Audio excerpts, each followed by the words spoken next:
Good morning. Good morning. Are we on? Okay.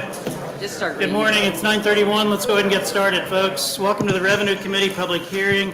My name is Senator Brad Von Gillern, and I serve as the vice chair of this committee, and I represent District 4 in West Omaha and Elkhorn.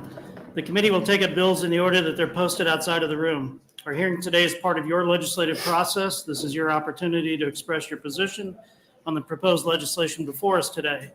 We ask that you limit handouts. If you're unable to attend the public hearing and would like your position stated for the record, you may submit your position and any comments using the legislature's website by 8 a.m. the day of the hearing. Letters emailed to a senator or staff member will not be a part of the permanent record. If you're unable to attend and testify at a public hearing due to a disability, you may use the Nebraska Legislature's website to submit written testimony in lieu of personal testimony. To better facilitate today's proceedings, I ask that you follow these procedures. Please turn off and silence your cell phones and electronic devices. The order of testimony is the introducer, then invited testimony, proponents, opponents, and neutrals.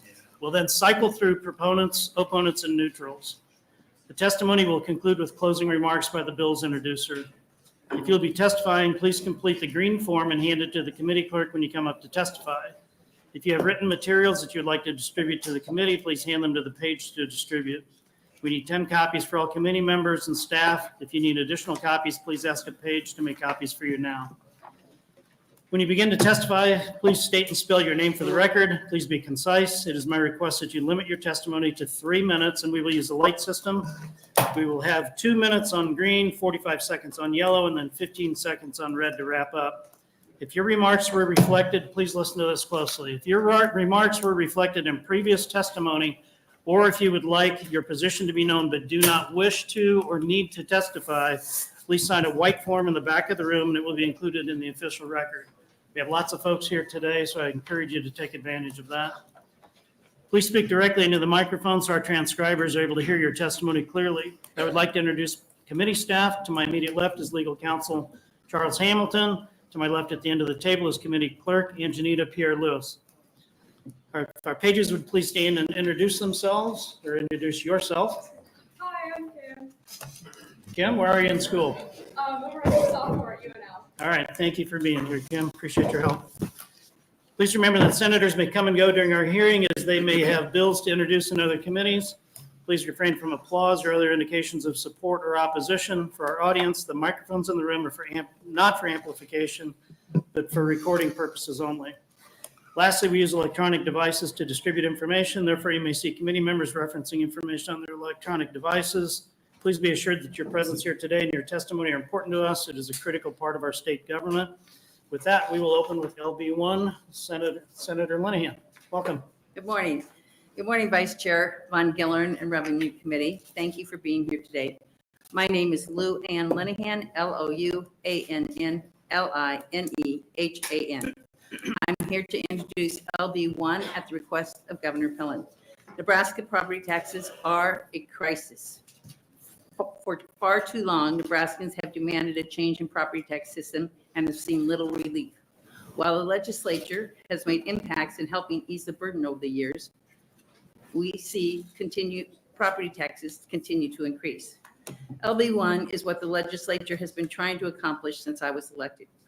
The state of Nebraska will live up finally to its constitutional duty of funding K-12 public education.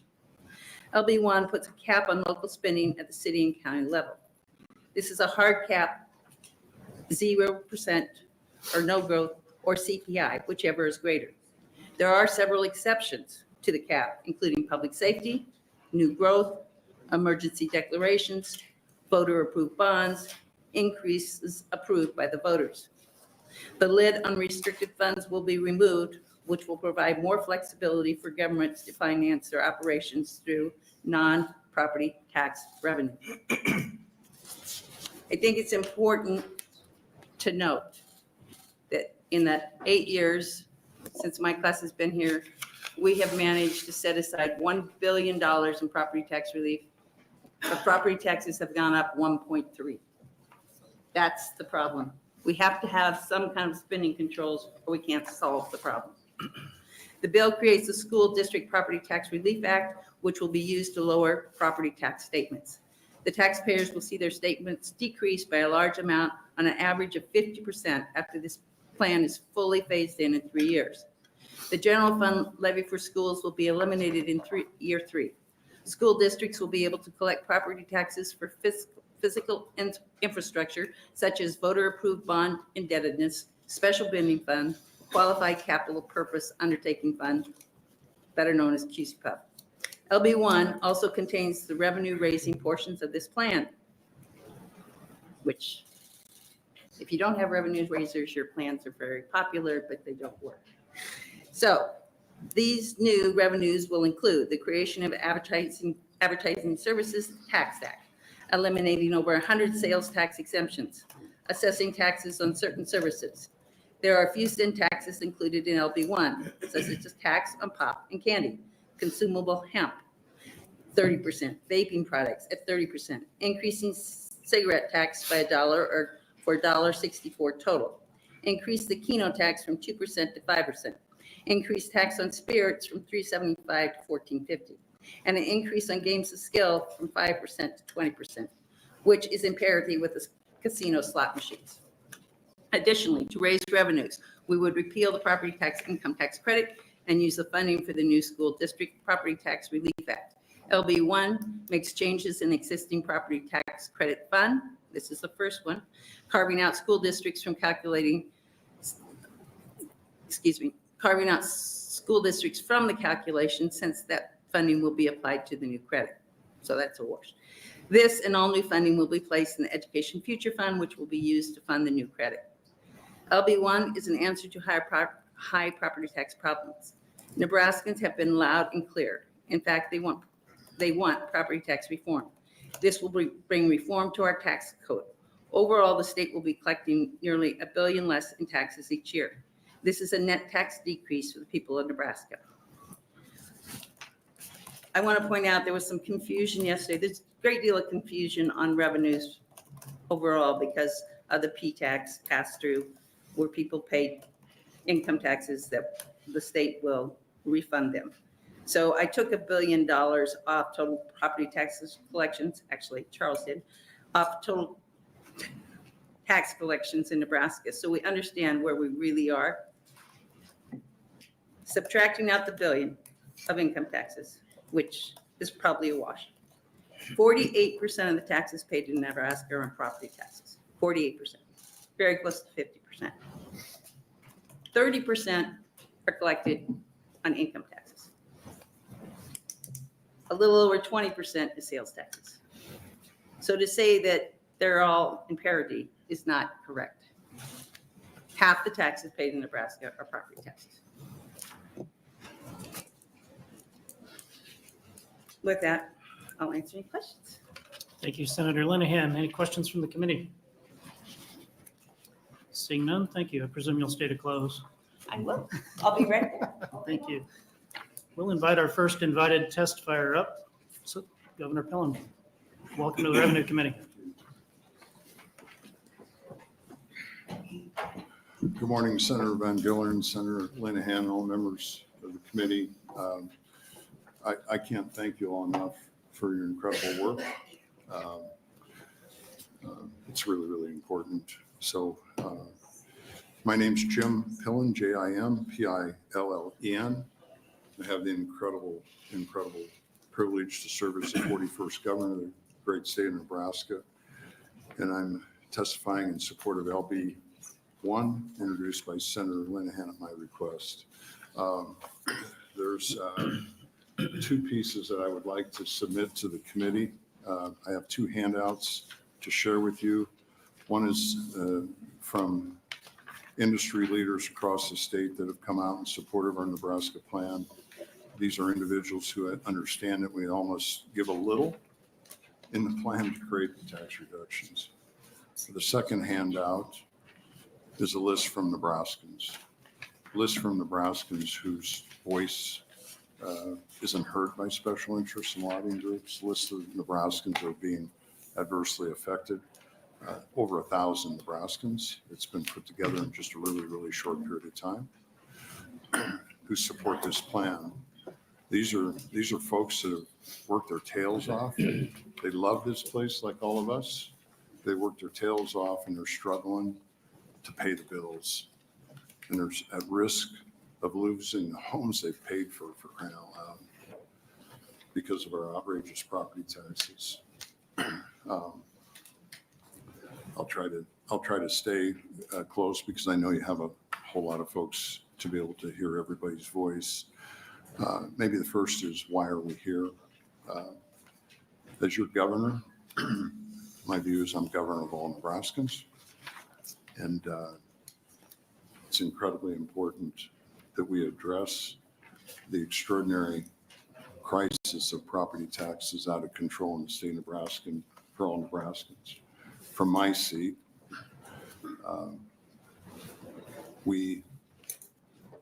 our tax policy is causing 30 to 35% of our young people who have literally lost the hope that they can own a home. I'm here because of folks who can't afford their rent anymore because the property taxes are skyrocketing. I'm here because of the seniors that have raised their families, educated their children, and decided to stay here because they don't make enough money to move somewhere else. And now the house they paid for, they're being forced out of it countless times over and over.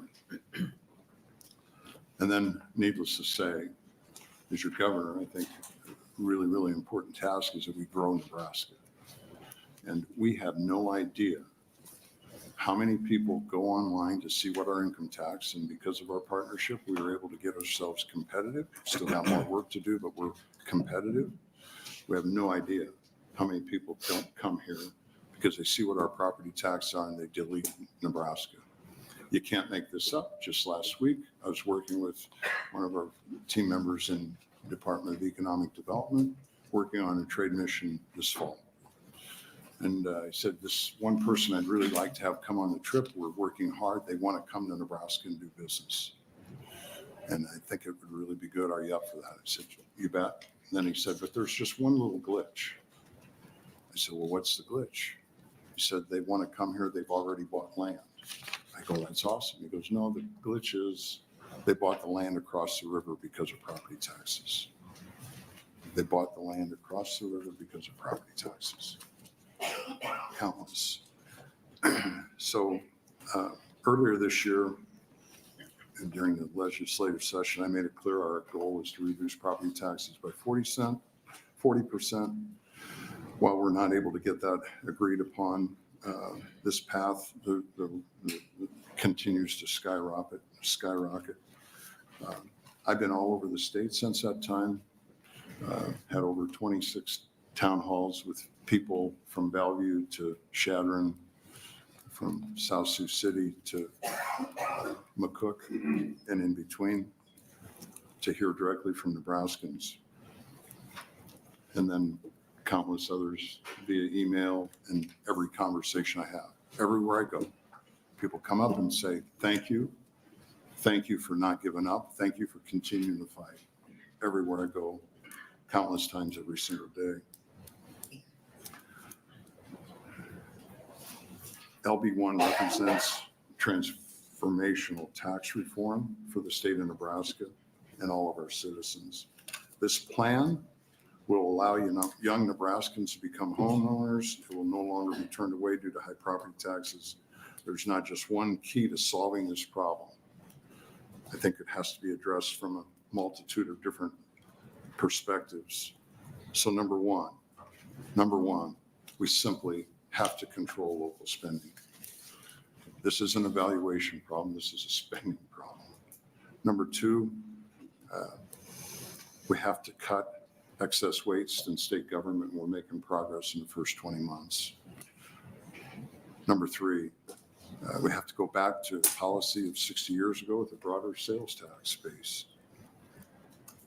Because of special interest, all that's eroded, and we can slip it in on property tax. We sure have.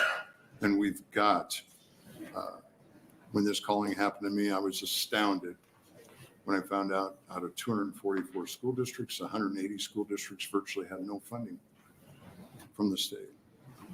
It's time for the state to quit quitting on kids.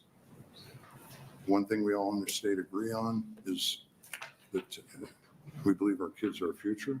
It's time for the state to put our money where our mouth is. And simply reducing the total number of taxes collected in the state. This plan will get us really close to $1 billion reduced in revenues by 2027.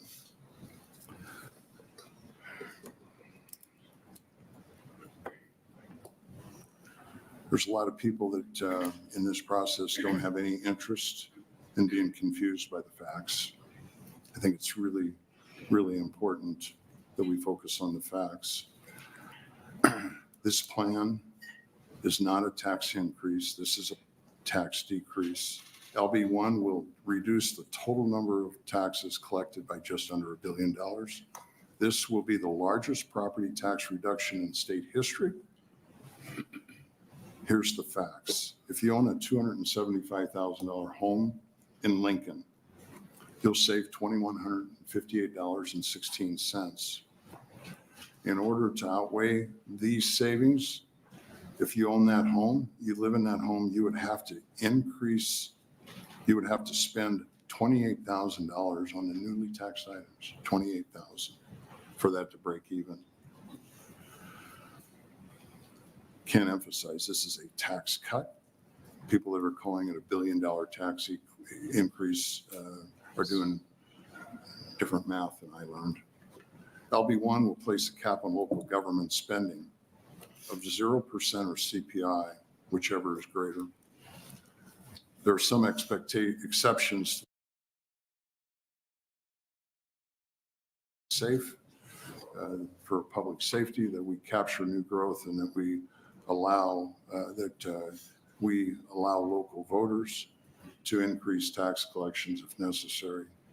The lid on restricted funds is removed for cities, which will allow for local governments to finance their operations through non-property tax revenue.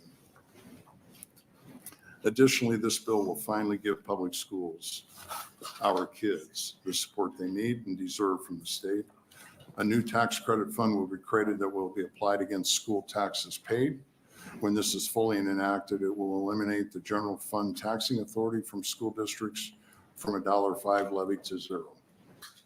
Local school districts will still be able to collect property taxes for their physical infrastructure, i.e. buildings. Every local school district has votes of the people and they can build whatever school they want, building they want to build.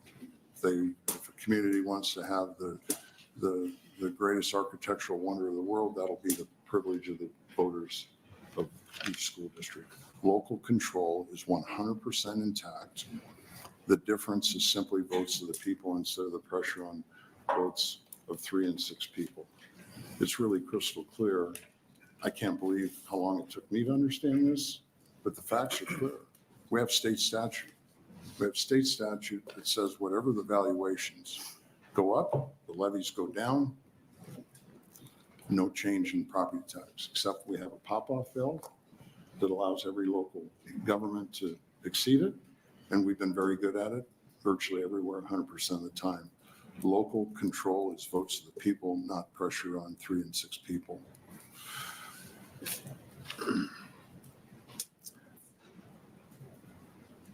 I think it's really, really important when we talk about education that this plan is simple.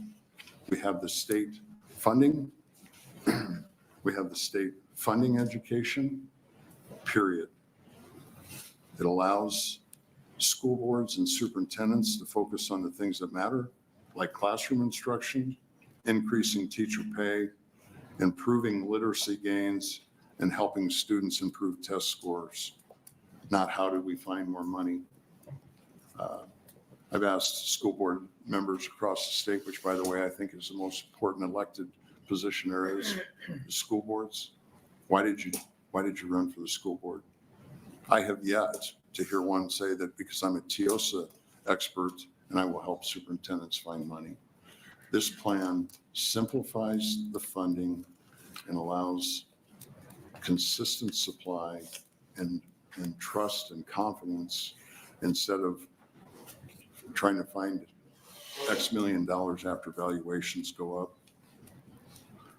Through coordination with our agencies, we have identified over $400 million in total savings that will help fund the tax decrease.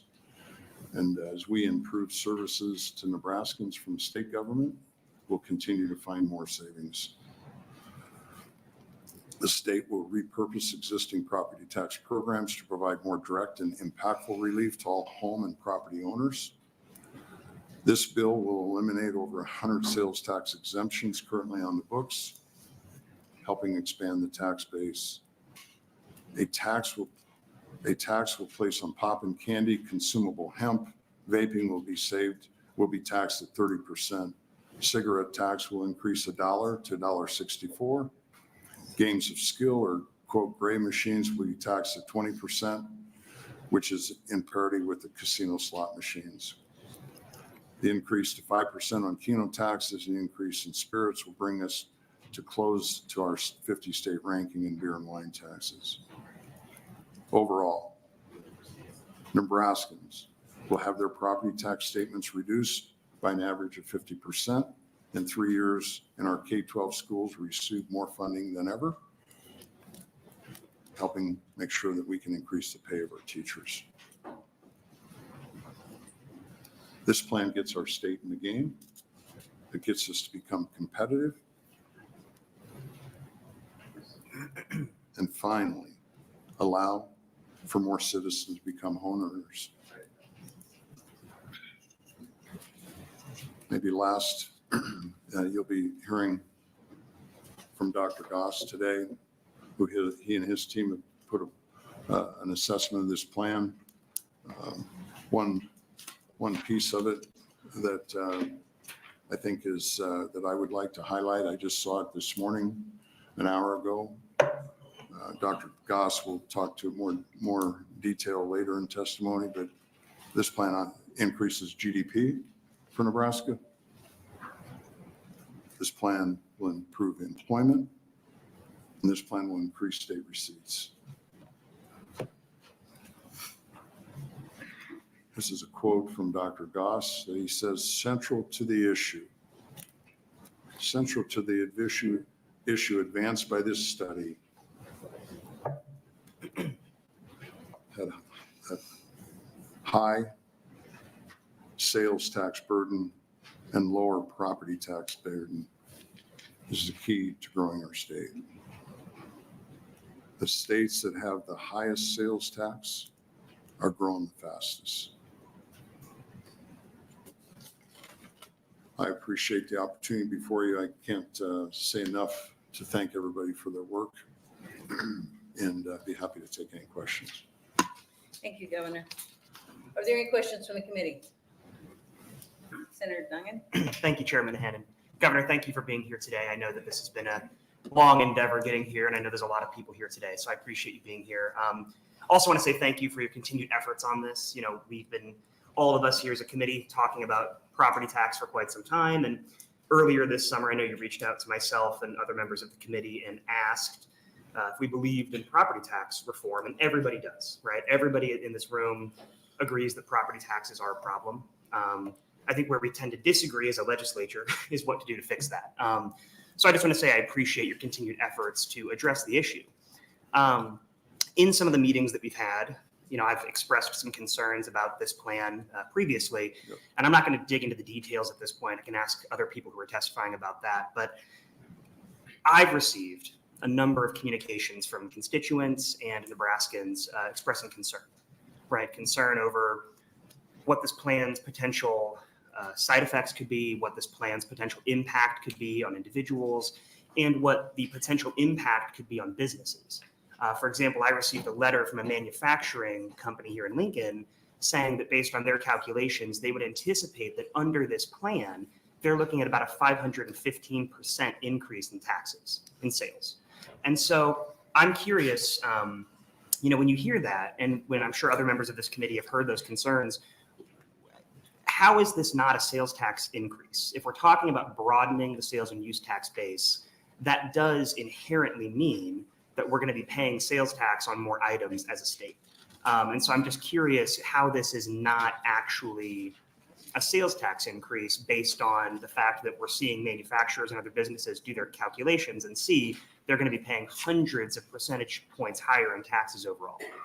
Well, I think the first answer, the first is, I don't know when whoever called you what facts they were really going off of, if they really took time to read what's in it, or if they went by some innuendo. So number one, we've talked about it, and we released 10 days ago, 2 weeks ago, the principles of sales tax. Principles of sales tax are really, really simple. Number one, there's no tax on food. Number two, there's no sales tax on medicine. Number three, there's no sales tax on nonprofits. Number four, there's no sales tax on inputs of agricultural manufacturing. So I've heard those, and people are using their calculations on those. And, I guess maybe they've listened to whoever that's trying to derail fixing the property tax problem so they can stay relevant. I don't know what the issue is, but the facts are simple. And our plan has nothing on inputs. And then number three, our plan is on sales tax items that if there's anything that's not taxed by our surrounding states, it's not on the list. So that's a process, and those are the facts. That's where the plan is at, so my response would be, the reality would be that if we would sit down with somebody from the Department of Revenue and go by the exact plan that we have, that those numbers would be vastly different. Okay. And the other that's really important is if you use these numbers. 2023, we had property tax of $5.3 billion. This plan by 2027 would have property tax at 2.6. In 2023, we had income tax of 3.7 billion. Because of the work that all of us did in partnership, will be by 2027, forecast is 3.2 billion. And again, Dr. Goskin talked about the effects of sales tax. Our sales tax was 2.3 billion in 2023. This plan would have sales tax at 4 billion. And it's not going to talk about the increase in receipts because of what business this will generate. No, I appreciate that. And I do look forward to the testimony from him too, kind of about the economic impact. The other, I guess, main concern that's been expressed to me by my constituents, so I represent Northeast Lincoln, LD 26. Yep. I believe about 50% of my district are renters. I think 46 to 47% of my district are renters.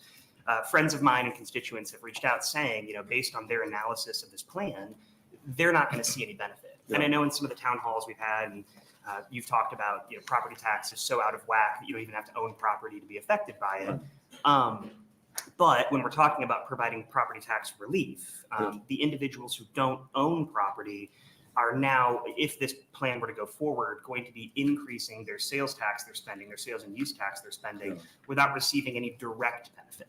Now, I understand there's at least an argument that the rent is not going to go up as much if property tax relief is achieved.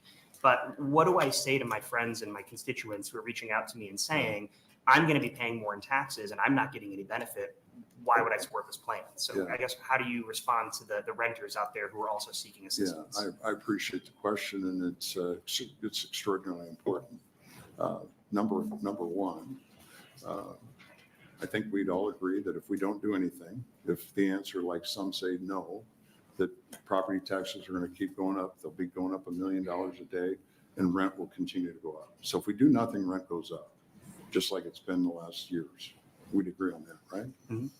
So then number two is really, really simple. The first step would be when we get property tax under control, I think we all agree our goal is to help people have a better jobs and be able to help people be able to live the American dream and own their homes. And then number three, I'm a believer in free market. It's not going to change immediately the first day, but I think you'll hear from people that are in that business that if all a renter is after is the most money they can rent, guess what? They get bad renters, and pretty soon you can't charge enough to make up for it. In that business, it's really important to have great people that you're doing business with. And so the market will evolve and change and certainly decrease. It ebbs and flows in agriculture. It does it everywhere. It's called the free market. That's my view. Does it happen exactly today? No, but in short time, it sure will. Right. Well, thank you. And the last question I'll ask, I do, again, appreciate you answering these. So part of the issue I think that a lot of people have had with this plan, clearly it's a very full room here today, is the expansion of the sales and use tax, right? And so we have this list of things that are on the sales and use tax expansion. How did we ultimately get to this list? Because I know at one point there was like 120 or something that were on the table, and then that was whittled down to about 100, and then it came down to like 90. How did we end up with this list of things that are now going to not be exempt from sales and use tax? How did we end up to where we're at today? With this list, Well, through constant work and listening to Nebraskans across the state and understanding everything. So it's been, as I've said from day one, it's been an evolving, breathing piece of work. And, this is Nebraska's plan. Thank you. Thank you, Senator Diane. Are there any other questions from the committee? I just have one quick one. The Revenue Committee, all the members here were invited to your meetings all summer. Were we not all there? All invited and included in the meetings you had all summer Yes. about this plan. And we went over those lists multiple times, right? Yes. And we had many discussions. I've had multitudes of discussions with Nebraskans, with members of the legislature in informal settings and in independent settings. Thank you. My hearing aids work pretty good. Thank you. Thank you. I'm going to get some. Any other questions? Thank you very much for being here. Thank you. So the way, and we've done every hearing and we'll continue to do every hearing in the Revenue Committee during special session this way. We go proponent, opponent, neutral. So I would welcome the first proponent.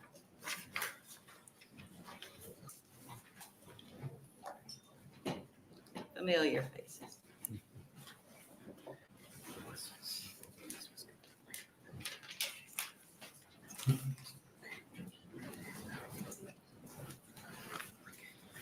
Good morning, Chairman Linehan, members of the Revenue Committee. My name is Dan Hughes, D-A-N-H-U-G-H-E-S. I'm a businessman who farms for a living from Venango, Nebraska. I come before you today in support of LB1. I'm not here on behalf of anyone other than myself. Most of the people you will hear from today probably represent a group or a client. In other words, they're being paid. When all is said and done, I will have driven 9 hours, 4.5 hours each way for 3 minutes. I'll appreciate any questions. Nebraska's tax structure is way out of balance. We have reached a crisis point and something must be done. During my 8 years in the legislature, we made headway in addressing this problem with the Property Tax Credit Relief Fund and the Income Tax Rebate Fund, LB 1107, but we didn't fix the problem. Those were just temporary measures to buy more time for a permanent fix. I do not plan to get too far into the specifics of LB1 because, quite frankly, that is your job. But I would like to address more of the general principles and why we are here and how do we fix this crisis that Nebraska is in. Real estate taxes in Nebraska are still in crisis mode. When I came to the legislature 10 years ago, the crisis was only in agriculture. Now it has exploded across every property taxed category within the whole state. When agricultural property heavy subdivisions, what agricultural property heavy subdivisions quickly learned is that they could have lots of additional tax revenue to spend without raising your taxing levy and thus confusing the local property taxpayer into not being sure who to be maddest at. The county assessor for raising your valuation, the idiot from out of state who paid too much for the parcel next door, or the elected officials who just kept saying, it's not our fault, we're just following the law. Schools, counties, and cities have all been guilty of this. Schools are being singled out because they are the largest single subdivision that relies on property taxes, and thus the largest target is on their back. Not all schools have been as blatant about taking advantage of the windfall. I spent 12 years on the school board before coming to the legislature. Fortunately, during that time, the board took a very active role in the budget and kept our spending at a reasonable level. Unfortunately, too many boards take an active interest, not too many boards take an active interest in the budget and just approve what is offered them by the administration. In my opinion, schools are like teenagers. They want all the latest, shiniest, coolest things out there for teaching kids, regardless of the cost. We spend more, if we spend more, we get better outcomes. Too many school administrators and boards have that mentality, and that's why we need to have caps now. I see my red light is on. I have more, but I'll be happy to answer any questions. I'll be respectful of your time. You have a long day ahead of you. Thank you for being here. Are there questions to the committee? Senator Powell. Thank you, Chair Linehan. Senator Hughes, would you like to read the rest of your statement? I would. Thank you. I've pared it back considerably. Actually, just a couple more things. It was easy for the legislature to pat themselves on the back and say, we cut taxes with every sales tax exemption, while knowing full well they were forcing the local subdivisions to keep their taxing levels at the max because the state was very unreliable partner when it came to stable funding for the school aid formula. I know the challenge the full legislature is facing. Myself, having been inside the glass, can spot campaign rhetoric and political posturing with ease. But for the average citizen, it is not. It is less obvious. I applaud Governor Pillen's efforts to tackle this crisis. The vast majority of Nebraskans are behind him in this struggle. The property tax crisis in Nebraska needs to be fixed. Thank you. I'll be happy to answer any questions. Thank you, Senator Hughes. Senator Murray. Yes, thank you very much, and thank you for being here, Senator Hughes. You mentioned that you're a businessman and a farmer, and I know you've had at least one other job in recent times, so thank you very much for that. As a farmer, and realizing that farmers have done above and beyond in recent times, supporting schools with their property taxes, being a minority even in greater Nebraska. How do you feel about farming, or excuse me, not about farming, but about taxing machinery and equipment? Property, taking off the exemption on it. Yeah, we're looking at every possibility to come up with the revenue to replace the 50% property tax relief. And me as a citizen of Nebraska, not a farmer, not a businessman, not a doctor, lawyer, whatever, I'm willing to step up and pay my share. I don't like it. I don't like paying taxes, but I understand the necessity of those. That's part of why I came to the legislature. I wanted to have more say in how the money was spent. So the tax on new machinery and repairs, I'm all right with that personally, but it depends on what the total package is. I need to see what you all come up with to see whether it's good for me or not. We're struggling now in where I live close to the Colorado border and the Kansas border. Ag land brings more there because the real estate taxes are less. They pay roughly 40% less in property taxes than I do for just across an imaginary line drawn by man. That puts me at a competitive disadvantage, and that hurts the state of Nebraska. Sure, thank you very much. I see the same thing as a farmer, by the way, along the Kansas border. So Yes. thank you. Thank you, Senator Murray. Other questions? Senator Meyer. Yeah, thank you, Chairman. Just kind of, and you were a state senator for 2 terms, and I have some history in state government. Kind of compare previous governor's approach towards tackling this problem with our current chief executive in Nebraska, because there's clearly a difference. So from your view as a former state senator and now as a private citizen, compare it for the record. Nothing like put me on the spot. You wanted to talk. I did. I opened that door. My mistake. I served 8 years with now Senator Ricketts. He came at this from a very, very different angle, being an Omaha businessman. Pretty much the only property taxes he paid was on his business or his home. Governor Pillen comes from agriculture. and he is someone who understands the burden, the explosion that took place in ag land value that happened long before it hit the cities and towns. And that's during my 8 years, we kept trying to tell our urban colleagues that this is coming your way. We need to get ahead of it. But and we are finally here. I'm glad to see that this committee is and this governor and this legislature is committed to doing something about it. But it's been a long time building, and how do we fix it? I think LB1 is a good start. It's not going to look the same, coming out of this committee. It's not going to look the same once it's through the legislative process, but we have to start somewhere. And, we have exempted too many things from sales tax. When I was in the legislature, I had multiple times people would come to me and say, this industry could sure use a sales tax exemption to make us more competitive. And I said, no, not until we fix property taxes do we exempt anything else from sales tax, because we've eroded that base way too far.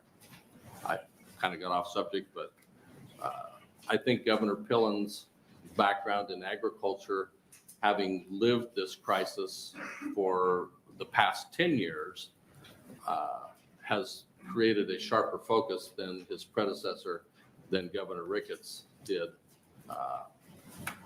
because it wasn't as critical to the homeowner as it has been to agriculture for as long. Thank you. Thank you, Senator Meyer. Are there any other questions from the committee? Seeing none, thank you very much, Senator. Thank you for your time and your service.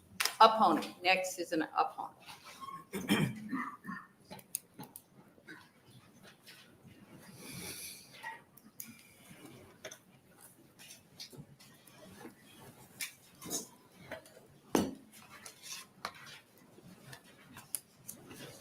Good afternoon, or good morning. Well, good morning, sorry. I want to make it any longer than possible. Chairman Linehan, members of the Revenue Committee, I'm Mark McHarg, McChargue. I am the president of Nebraska Farm Bureau, also a fourth generation farmer. I'm here today on behalf of our organization and the Nebraska Ag Leaders in opposition to LB1. First of all, I got to start out. We appreciate the opportunity to engage, quite frankly, with the thoughts around this special session and hoping to find a solution that can deliver meaningful property tax relief. I'm here on behalf of the groups in opposition of LB1, largely because this bill contains provisions that violate a widely accepted principle of good taxing policy and economic growth, that being the taxation of inputs into production. LB1 would establish a 2% tax on machinery. It seems like that's up for debate, possibly 4%, depends if you read the paper. That's on page 57 of the bill, and equipment used in agriculture and manufacturing.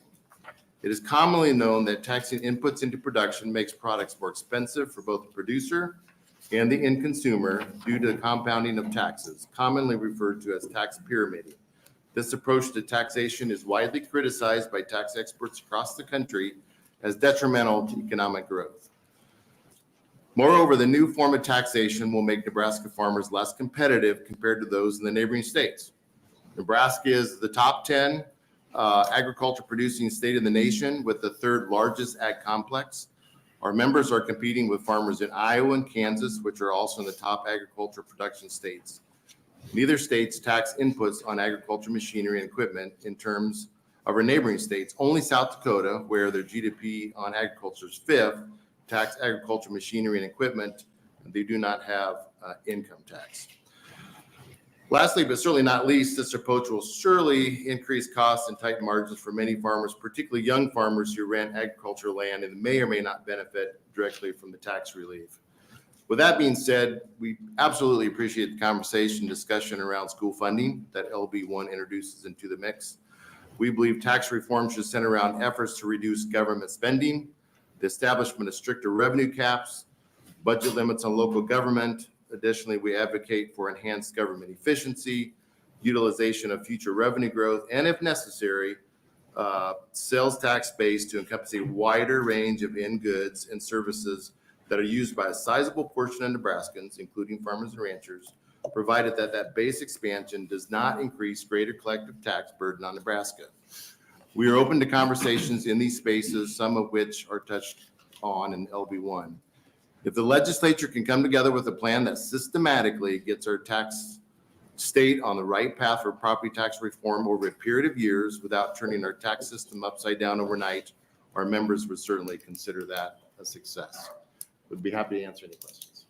Thank you. Senator Meyer. Thanks for coming in and testifying all the way from Central City this morning.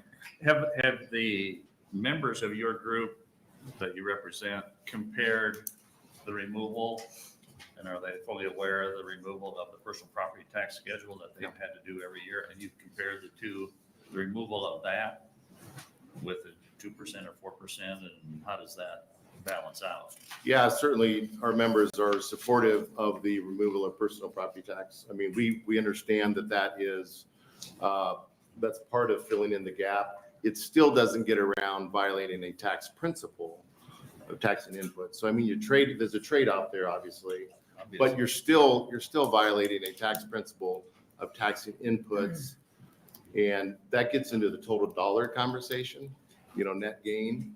But it doesn't get around the fact that once we start taxing equipment, which we believe is inputs, there's earlier in the legislation, it does kind of define what equipment is for the purposes of property tax, personal property tax. It's pretty broad, and at the end of the day, we get what we're trying to do. We're trying to reduce property tax, but at the expense of violating a pretty significant tax situation that virtually nobody else in the country does. And so, that's what we really struggle with, quite frankly. I guess I have one more question. You referenced young farmers, beginning farmers. Yeah. Does the tax on new machinery affect them very much? Because I was once a young farmer, and it wouldn't have affected me until I had farmed for 25 years. Right. I don't know where the new machinery language is in this bill. Okay. I read it again at 10 o'clock last night. I read through it this weekend. I don't see anywhere where it says new equipment. Okay. I know we had talked about that all summer long, so we'll fine tune that. Thank you. Thank you. Are there other questions from the committee? because I don't want to forget. If it did say new, you would change your opinion? No, because you're still taxing inputs on machinery. Then you didn't answer that question, because I think he asked, would it affect young farmers? If it was just new equipment. Oh, if it affects just young farmers, I think it would probably affect them less. I mean, probably less people. I didn't buy new equipment, but the problem is if somebody has to be buying new equipment in order to get the used equipment. So, I mean, there is the economy that goes round and round and round that you have to bring new in order But to it have wouldn't the affect used. new farmers, new farmers as much as it would establish. Sure, yeah, I think I'd agree with that. Okay, Sarah Merman, you had a question? Yes. Thank you for testifying. Are you concerned about border bleed with taxing machinery and equipment? Because farmers, will be incentivized to go across the border and buy some of their equipment. And doing that, then they're kind of obligated to also get that equipment serviced at a dealer that's further away. And then, of course, we have concern for keeping the dealers viable and competitive in Nebraska also. I think that has been a question, but it's hard to quantify that, quite frankly. I think the issue of passing bad tax policy is a bigger deal than the border bleed and some of those things that certainly could happen. But I think the big deal is that we as leaders of Nebraska, both in the legislature, my position as a leader for agriculture and the organizations that I represent, I think what we need to be about is creating good tax policy that long-term will put us on a path to sustainability and reducing our property tax burden. I think there's elements, certainly in LB1 that does that. I think there's elements in some other bills that do that. And I think when we get done, I think if we can come out of this session with absolutely putting a cap on spending. And part of the reason, maybe the question is going to be coming is that, well, if we took the ag machinery part out, would we support the bill? And quite frankly, our groups feel like there actually needs to be tighter spending caps than there are. It doesn't address school spending caps. And several years ago, the whole conversation was how much we spend. If we can just control how much we spend, we can get the revenue side figured out. But we haven't been able to control what we spend. So we're talking about revenue. We're looking for all these different sources of revenue. I think there's a lot of good sources mentioned here. I think taxing ag equipment is just bad tax policy. But that aside, if we don't control spending, we can fuss with the revenue side all day long. And we're just not going to get there. History would say we haven't been able to do that. And so I hope that we can come up with some legislation that is really significant on caps. It's the only way, in our opinion, it's going to be able to move forward. Thank you. Thank you. I think there are caps addressed in the bill. Yeah, Too. with Thank you. exceptions. Okay. I'm going to ask the committee when we ask questions to ask the question, not the speech. And I'm going to ask that we all stay calm, including members in the audience. It's going to get very tense, I can tell. So, Senator Van Gillen. Is that in anticipation of my question? That's right. Yeah. It's No. just a warning No, actually, before I cut people off. thank you. Thank you for the heads up. Actually, I agree with just about everything that you said, particularly the last part about, the initial part about business inputs and pyramiding. We want to be careful about that, and then about spending caps. Regarding border bleed, and I think we need to get this straight in the room, and maybe somebody needs to straighten me out. If I buy a piece of equipment or something substantial from out of state and bring it into the state, I'm required to pay use tax on that, correct? I'm seeing Yeah, a lot of I- heads going, I'm seeing a lot of heads going up and down Yeah. the room. So I want to state that early on in the conversation to make sure that's the case. I want to find out if you agreed with that. So I am asking a question. And then my other question is, you and I both, I came from the construction industry. I know you're in the Right. construction industry. Right. Construction equipment is not exempt. So there are examples in the state tax code that come close to the concept of pyramiding, correct? Yeah, I think so. Construction is one of those unique things that I just can't believe that we actually don't have similar exemptions, because it seems like that's a business. Thank you. Thank you, Senator Van Gillen. Senator Albright. Thank you, Chair. Thank you for being here. I have to be careful with this because I can get carried away. My question would be, do you support broadening the tax base? Yes, so in the testimony, I talked on that, and, I sat here, probably 5 times this spring talking about broadening the sales tax base. And I think it's our definition of what does broadening the sales tax base actually mean. For our case, when we talk about broadening the sales tax base, we're talking about broadening the base on things that, like I said in my testimony, the majority of Nebraskans would be purchasing. And so I go back to farmers and ranchers are going to be purchasing all those same things. So we're going to be getting our haircut. We're going to be using attorneys. We're going to be maybe grooming our dog, maybe not. I don't know. I mean, the whole list on, I think it's page 63 or someplace we have the whole litany. Mhm. Farmers will be fully involved in paying sales tax on that, in that entire list. And we're okay with that. And I've been in both meetings last year and this year, and broadening that base, everyone, yourself included, and everyone behind you is going to feel the same way about their nucleus that you support. And I will tell you that I have been to the 2 meetings that the governor had up in our district, and we had many farmers there. And yes, we're not happy about it either, and it might not even be a part of it, but if not now, when? when do we start this? When do we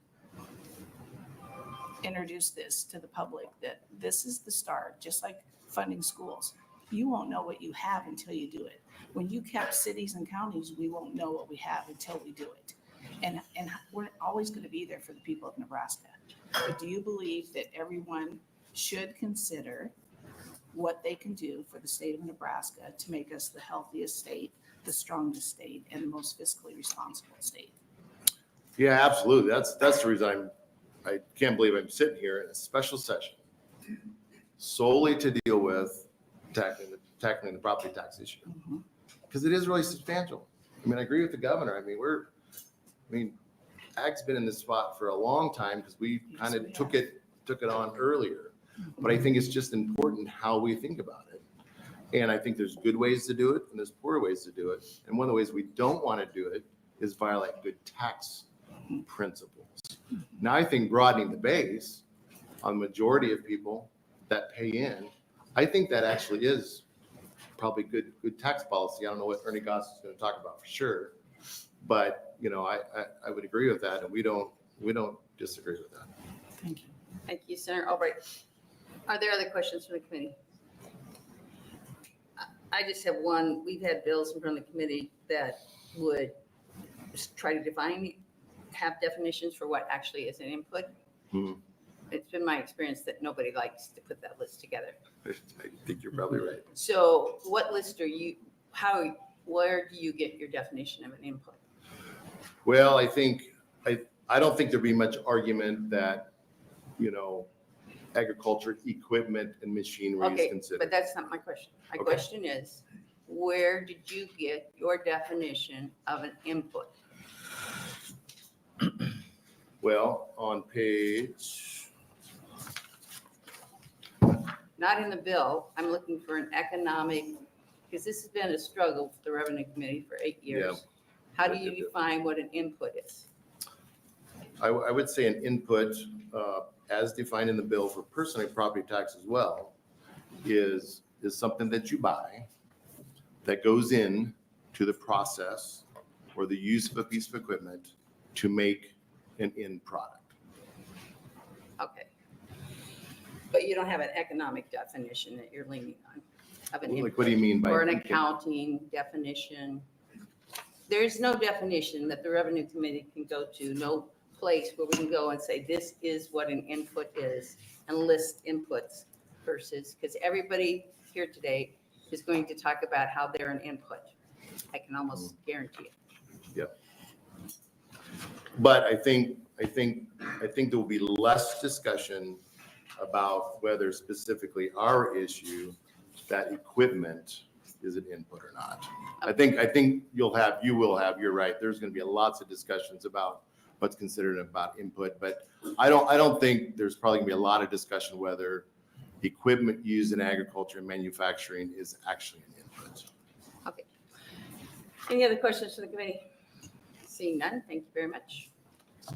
So now we go to neutral, I bet. Oh, we have a neutral. Okay, Senators, thank you very much for being here. You've got me totally froze out, so it's no problem about being the 3 minutes. My name is Craig Bowles, C-R-A-I-G-B-O-L-Z. I'm from Palmar, Nebraska. In about approximately 1998, the Senators passed LB 989, which capped the spending at $1 plus a 5-cent cushion, which was $1.05. They didn't cap the growth. I have asked senator after senator, were they that smart or that stupid? Well, I know the answer to that. They left the loophole at the end so they didn't get themselves in a corner. If they would have capped the growth at 2% in 1998, we wouldn't be sitting here today. I am totally supportive of sales tax on everything. Tax everything. How much fairer can anything be than sales tax? I want sales tax on the churches. I want it on the hospitals. Everything. And I'll tell you how you can make that work later on. Tennessee, somebody said here, well, the higher the rate, I think it was Goss, said the higher the rate, the more you broaden the base, that'll all work. Tennessee has a sales tax of 9.25%. Tennessee is the hottest state in the country to retire in. They don't have any state income tax. They don't tax the military retirement. They don't tax Social Security. And the real estate taxes is low, but they pay 9.25% sales tax.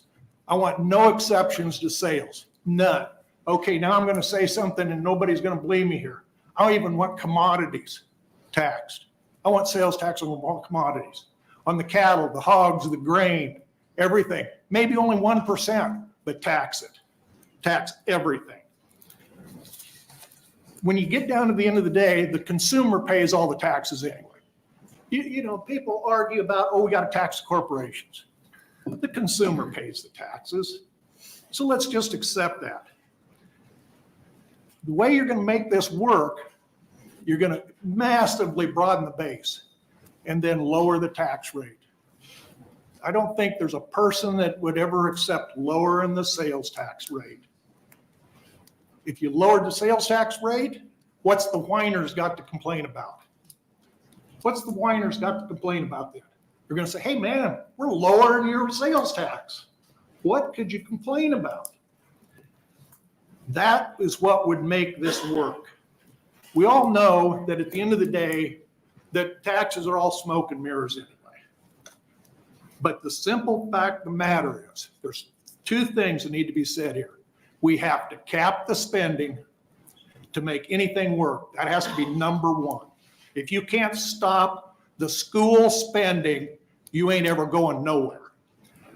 And the last thing I got to say is this is a very sad and embarrassing situation we're in here right now. And I don't want to be here because we should have never got to this point. This started about 12 years ago. Thank you. Thank you. Thank Got any you. questions? I'm froze. Are there any questions from the committee? Senator Merman. I just have a quick one. Are you for the epic tax? Sounds like. It's over. It's gone. It's gone. It's over. We don't need to talk about it. You should chair the committee. Any other questions from the committee? See I'm the none? biggest supporter. Thank I was you. the #1 signer on the bill, but it's gone. Any other questions? No. Thank you. Thank you very much. Thank you. Now we'll have proponent.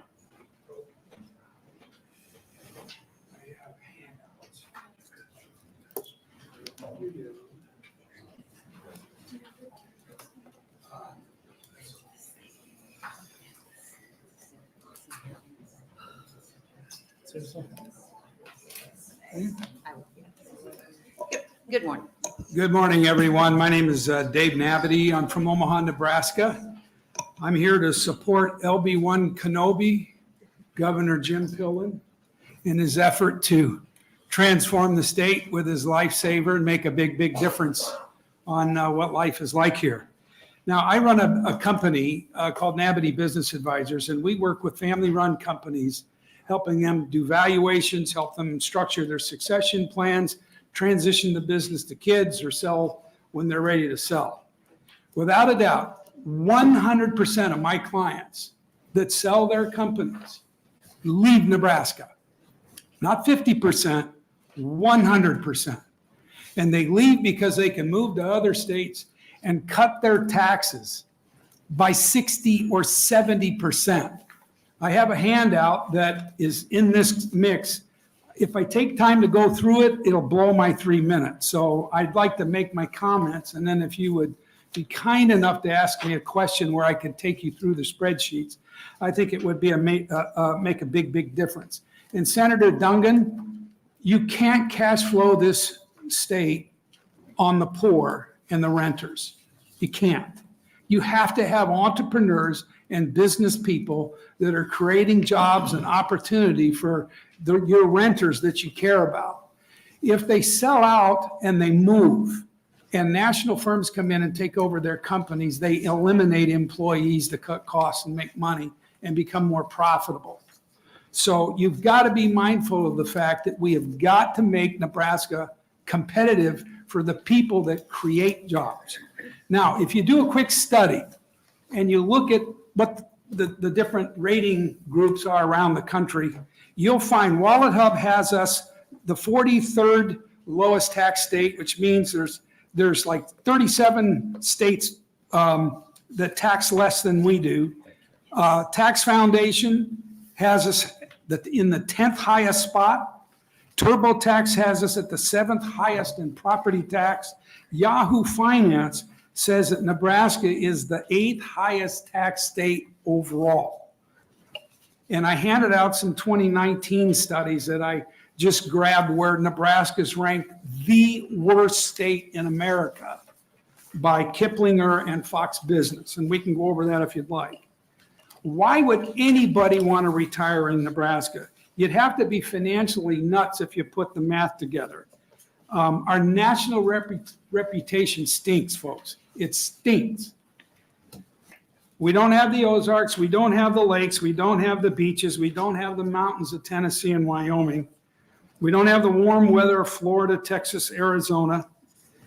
What do you think CFOs of national firms will think when they start thinking, we got to move to the Midwest? Okay. And they look at these stats and these numbers. The CFOs will tell the chairmans they're nuts if they think about moving to Nebraska.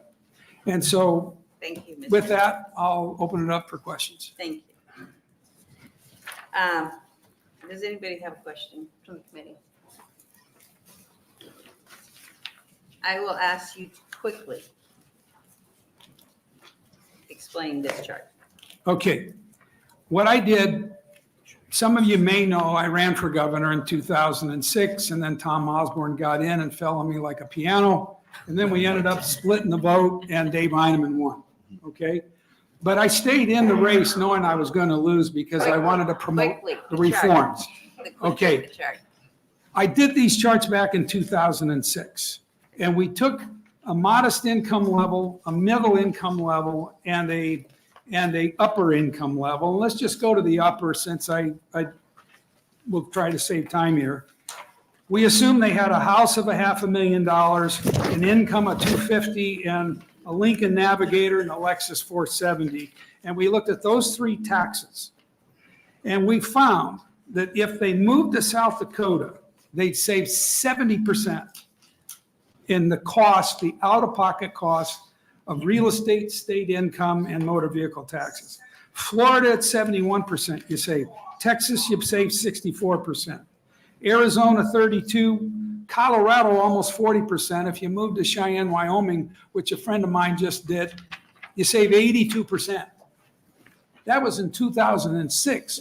We're worse than that now. Senator Dungan, the lower income people that you're concerned about could save 50, 54, 43% if they move to these other states and rent places there or buy homes there. That's a $150,000 value house that we were showing at the modest income level.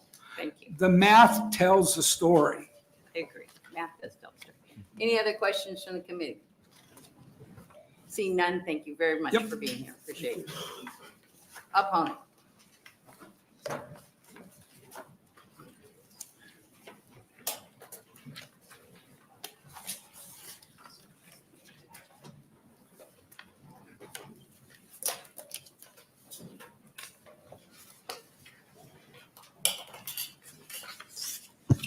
Good morning, Chair Linehan and members of the Revenue Committee.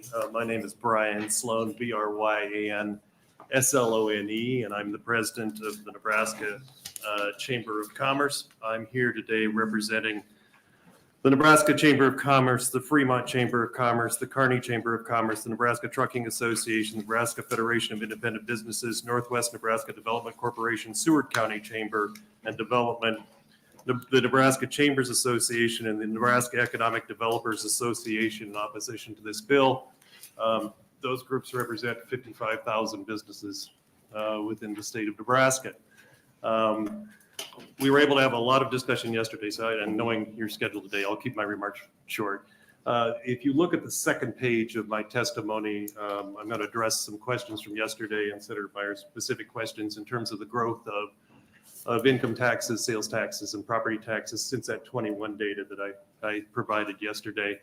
In those charts, you'll see from our fiscal office that actually state taxes have grown faster than property taxes in the last decade. That is not to say we don't have a property tax problem. But sales taxes has led the way in terms of increasing taxes. In terms of this, our opposition to this proposal. I'm sorry, I'm going to give you a 15-second break here. Did you hand out his? Oh, you only brought one copy? Oh, right. Sorry, I handed you the wrong documents.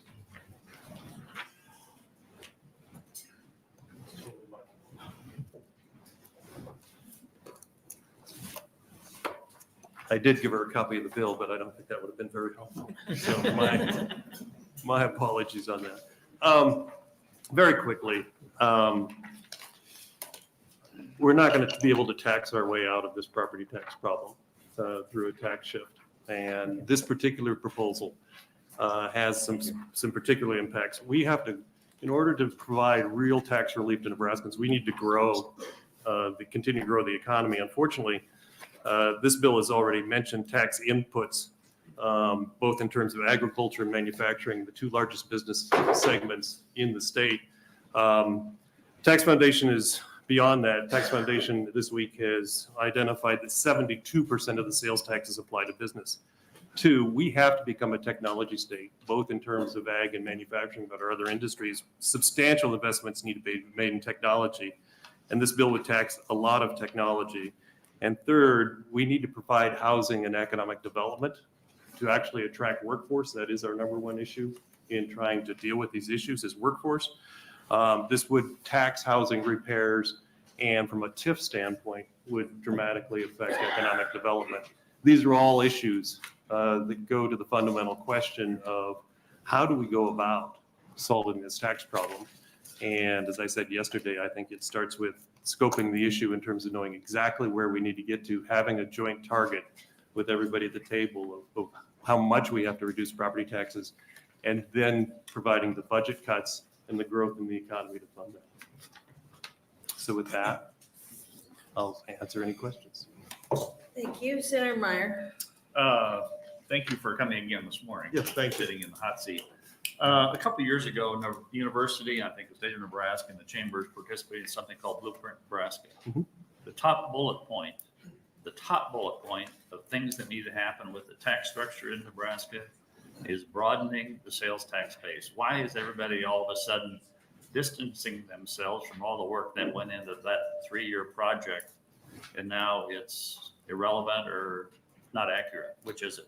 No, I think that's a fair question, and I'm glad you asked it. In that legislation, what it said was broadening the tax base.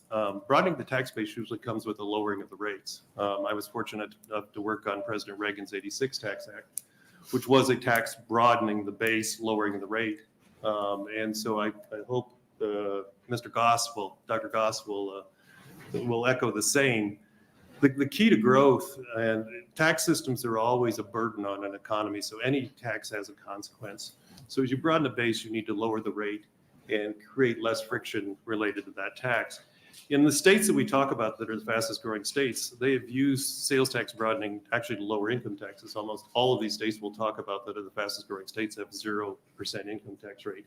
That is essentially what the Blueprint group discussed. But there was much more to Blueprint. Blueprint started with people.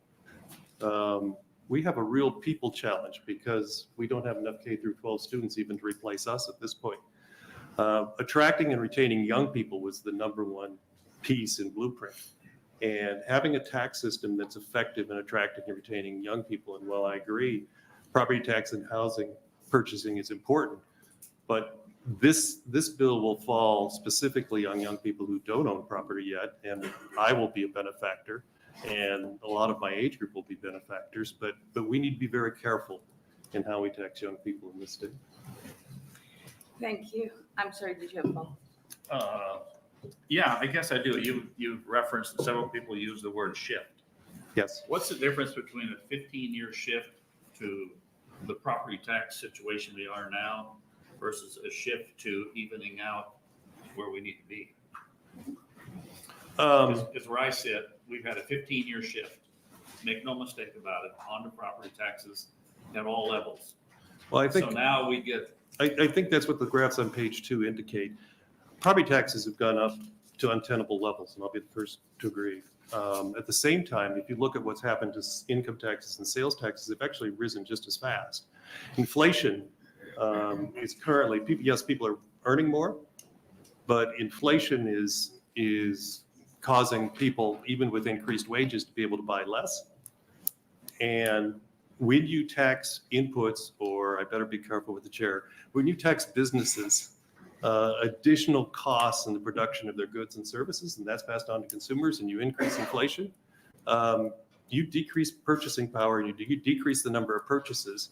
And so you can't tax your way out of this problem. You have to grow our economy. And the key for growing our economy is being careful with agriculture and manufacturing, our entire industry segments, but also growing young people and growing as a technology state, and having a broader approach. So I do like a 15-year approach rather than an immediate tax shift that for a day solves the problem. But 10 years later, we'll be right back at this table doing the same thing. And we've repeated this for the last 50 years. Thank you. I think Senator Duggan had his hand up. Thank you, Chair Linehan, and thank you for being here. Yesterday, you were testifying a little bit about, or talking about in your testimony, valuations, and I think you highlighted that you thought this was a valuation problem. Do you have any proposals or plans moving forward, or has the chamber talked at all about what would be a potential solution with regards to our valuation issue? Yeah, I think that regardless of what happens at the session, what I do hope things do come out of the session. I realize that when the hearings are all over today and you're bleary-eyed from tonight's testimony, that this group is still going to have to meet behind closed doors and try to come up with something to take to the floor. So I acknowledge that. I hope we start with what should be our goal. What does it take to be competitive with Iowa in terms of property taxes in Kansas? I'm very cognizant of my friend yesterday testified about his properties in South Dakota and Cherry County. That's my home country. I get it. But what should be our goal? To put a number behind it, what should be the goal? And then how first can we get there with budget cuts? And then get to the other issues. On valuation, I think you've got one of two choices. Can you cap the growth of valuation just for property tax purposes? It does in fact the actual valuation of the property. In the tax world, on income taxes, we work on adjusted gross income. That adjusted gross income number is nothing like what our gross income or what's on our W-2. For tax purposes, we need to be able to control dramatic increases in valuation, either through the valuation process or the levy process has been suggested in some other legislation and indeed in this process. Thank you. Senator Albright, did you have a question? Yes, please. Thank you. I feel like she's my mother. She's going to make sure that I don't talk too much. Okay. Appreciate you being here again. And you're saying right away that we won't be able to tax out of this. But do you think you represent 55,000 businesses? Is that right? Throughout the state? Yeah, I think so. I get to travel the state a lot, and I think if you took a poll, how many people want to reduce property taxes and think it's a priority? It's 99.9%. Okay. If you ask how many want to raise taxes on other people to pay for that answer, it's a much smaller point. So let me ask you this. Do you think that those 55,000 people appreciate the no, those are fact- businesses. I'm the sorry, businesses? Do you believe that your businesses appreciate the income tax reduction, corporate tax reduction, Social Security tax help that we've given in the last few years? Yes, as well as the foundation aid that was in last year's bill. It was an historic bill. It was a considerable amount of property tax relief. And when you mentioned that, everyone was not at the table, again, like I said to the last opponent testifier from Farm Bureau, I said, I've been in both meetings and everybody was there last year and we couldn't get there. But we couldn't get there because you're not going to make everybody in the room happy. But if this is a start, I mean, we don't know how it's all going to shake out, but it's tough to sit here and listen to the strongest business leaders in our state that are saying and speaking on behalf of all of their members and or all of the people of Nebraska. That's a bold statement. And when I think of leadership, I think of all of you who have been instrumental in a lot of things that have happened in this building over the last 8 years. I just feel like, we're going to get this done. We're going to come together, but we need your help too. So Yeah, and I think you've got a commitment from everyone behind me. Everybody wants to come together to put this together. I think all we're saying is this is not the right proposal because it taxes things that are going to have, although Dr. Goss sounds like we will have a conflict on this one, but taxes things that are not going to help us grow the economy. And if we can't grow the economy and we can't grow our population, we cannot solve the property tax issue for the next 10 years. We have to grow that tax base, and we cannot become one of the highest tax states and still remain competitive when Iowa and Colorado particularly are very aggressive in what they're doing to become competitive. but again, and I'll shut up, but Yeah, why would they come here now? so, and forgive me, I'm the president of the Chamber of Commerce, so I have to cheerlead Nebraska every day. I know. I made a comment yesterday where I said, we don't need a 0% income tax rate here to be competitive. When we had the discussions last year, we got to 3.9. That keeps us competitive with Iowa. We're not arguing to eliminate income taxes. And yes, we have the Tennessees, and yes, we have the Floridas, and yes, we have the Texas. But we have a quality of life that is there is no equal I in this agree, but- country. But I And- don't want to see the people leave, so. that's No, what I'm saying. and we don't want to see the people leave, but they leave over, and they do leave over tax burdens. But right now, young people are leaving for jobs. And we had this discussion yesterday. The most important thing we need to do is continue to grow opportunities in all of our business sectors for young people and grow the economy and attract young people to our communities and keep our communities sustainable and growing. And that will give us the tax base to ultimately solve these problems. Thank you. Senator Albright, other questions from the committee? Senator Von Gillen. Thank you, Chair Linehan. Mr. Sloan, the chart that you handed out, the blue line is state tax collections, and the red line is property tax collections. Right. It would seem from your comments in here that you're indicating that the rising state tax collections indicate an increased burden. But state tax collections, being income tax and sales tax primarily, increasing sales tax revenue is usually an indication of a thriving economy, correct? Correct. Same with income tax collections, correct?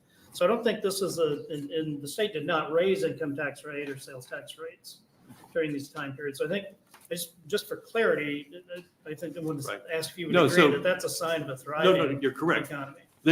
Again, let me put on my chamber hat.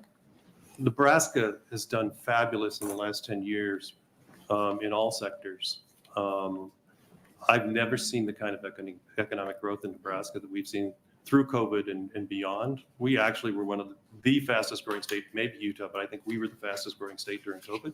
It was led by agriculture and manufacturing. Those industries did very, very well. The land prices reflect a little bit of that, as do what we're seeing now in terms of wage inflation and other things. Those are good things. Thank you. Those are good things, I would agree. Thank you. Other questions? Thank you, Senator Von Gillen. Other questions from the committee? Yes, Thank you, Chair. Senator Bosker. Thank you, Mr. Sloan, for being here. A couple things I want to talk about as briefly as we can. Yeah, I will be brief. Right. And I will try as well.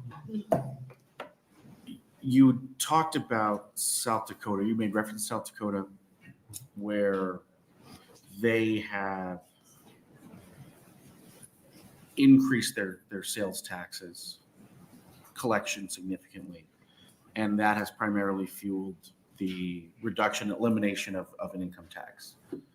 It seemed like that was considered a favorable decision for you. I mean, is that, I'm trying to understand, tax shifts are bad, but it also seemed like some tax shifts are good. And if you could help me understand. Sure. I'll be very brief, and I would love to have this discussion later as well. So if we take the states that have no taxes, the Wyoming is because of coal. Texas is because of oil. Florida is because of tourism and retirees. Nashville is driving most of the Tennessee experience. And so, and then there's this little Mount Rushmore and a motorcycle rally that I tend to favor up in South Dakota that allow you to go to a sales tax base. We don't have Mount Rushmore, and we don't have a motorcycle rally, and we don't have oil, and we don't have coal. And so we're always going to be a state with income tax. The key is, as we go forward, make sure we stay competitive in property tax. Let's figure out what that is, and let's get it done. But we have to stay competitive on income tax, and we have to stay competitive on sales tax. We don't have the good fortune of going to solely a sales tax base. If the sales tax rate were, let's say we took the plan LB1, and in it, we didn't provide quite as much property tax relief. We took the difference and we used it to lower the sales tax rate a little bit. Good? Would that be supported then? Yeah, I think we like the approaches, which is to say, how big is this? How much can we should always lead, and this was in Blueprint as well. The piece that everybody forgot out of the Blueprint was 1/4 of it was government efficiency. And that discussion sort of fizzled. It needs to start with budget controls. This whole discussion needs to start with budget controls. And I think taxpayers are due that as the starting point. Then it can go. So what can we fund in that process? And then what can we fund through our organic growth revenues? How do we continue to grow the economy faster than forecast and use those without raising taxes on anybody?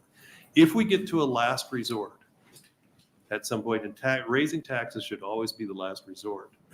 If we get to that, then there's a base broadening discussion to be had based on Blueprint and other things.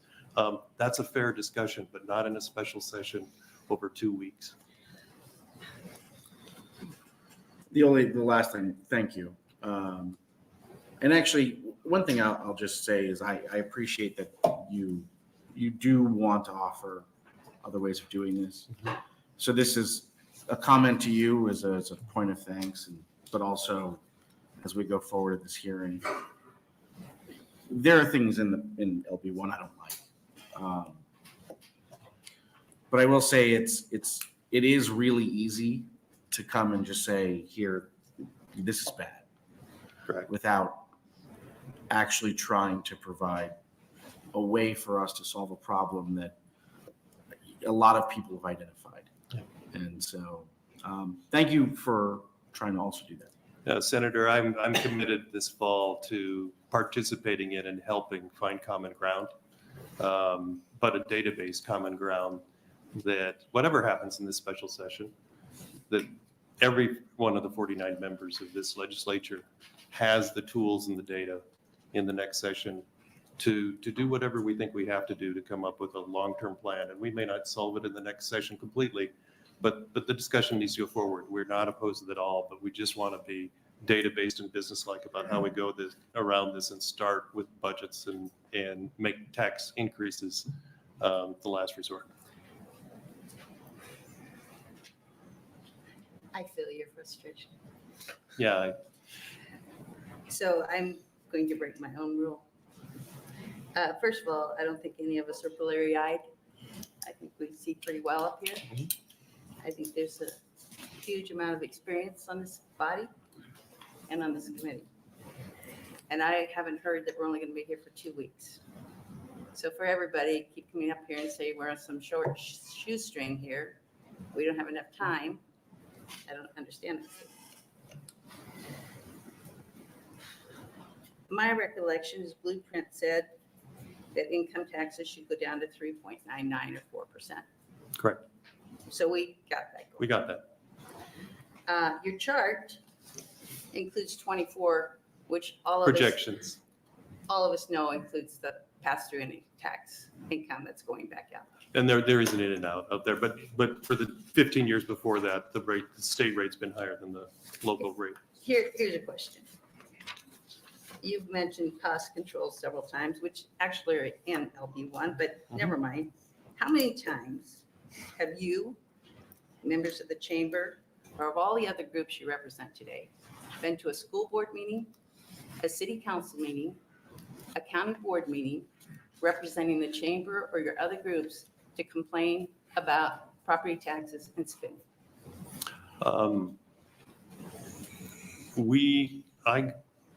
The answer to your question is I have not been to one of those board meetings, okay?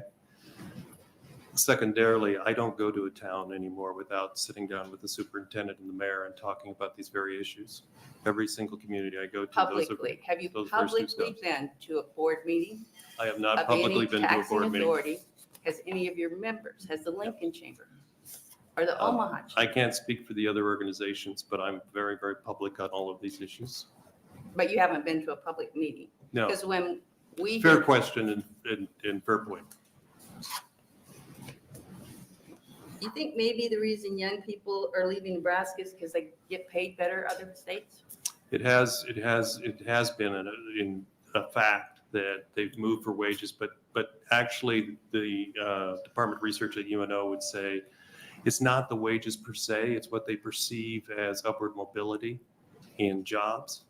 And so what they're looking for is, as the tech piece becomes more and more of the economy, that those better paying jobs are available in Nebraska. We have to make sure that we attract the technology jobs in ag tech. My question manufacturing was, tech. do young people, and I have my own children, And I have but too. you do, can they make more money in other states on average? Not necessarily after cost of Not living. necessarily, on average. Isn't one of the reasons we're losing young people is they can make more money in other states? In some occupations. Thank you. Any other questions from the committee? Thank you very much. Thank you very much. We are to neutral. There won't be a lot of neutral.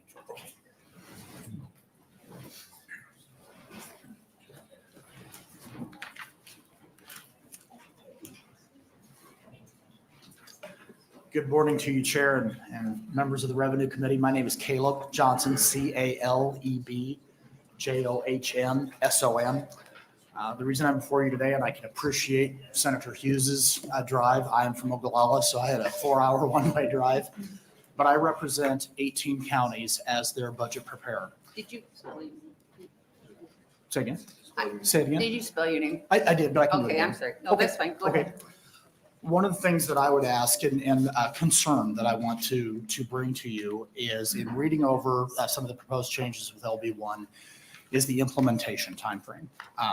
As some of you may be aware, in that budget process, we're a little over halfway through the budget process for fiscal year 24-25. I believe it's shown that the implementation is supposed to be July 1, 2025. So for fiscal year 25-26. My concern would be any measure that could change that time frame from implementation of July 1, 25 to the current year. So I don't want to harp on that a whole lot, but the best comparison I have for you is trying to drive a John Deere tractor and change course versus a zero-turn mower and change course. So that's my concern of implementation timeframe. I think it's regardless of what happens, if it's implemented 25-26 versus 24-25. Does that make sense? We're already in 24-25. Exactly. And one of the rumors that I heard, or speculation that I heard from one of the senators, was that it would be implemented for this year, which does cause me concern. Along with that, with my handout, what I wanted to point out is the counties that I have represented in the timeframes that I had represented them, showing the tax increase, showing the average at the bottom, and then also comparing that upper right-hand corner on the front page to what CPI has done over between 2018 and 2024. One of the things I want to point out is in 2022, we had an 8% CPI. None of my counties had an 8% increase in 2022. The last thing, because I noticed my time, is with CPI, it does not take into account anomalies such as the bomb cyclone in 2019. If you look at the data where a lot of my counties had bump ups, fiscal year 19, 20, and 2021, and that's my concern with a CPI index, is it takes into account national things, but not weather-related things such as the bomb cyclone in March 2019. Thank you. Sure. Are there questions from the committee?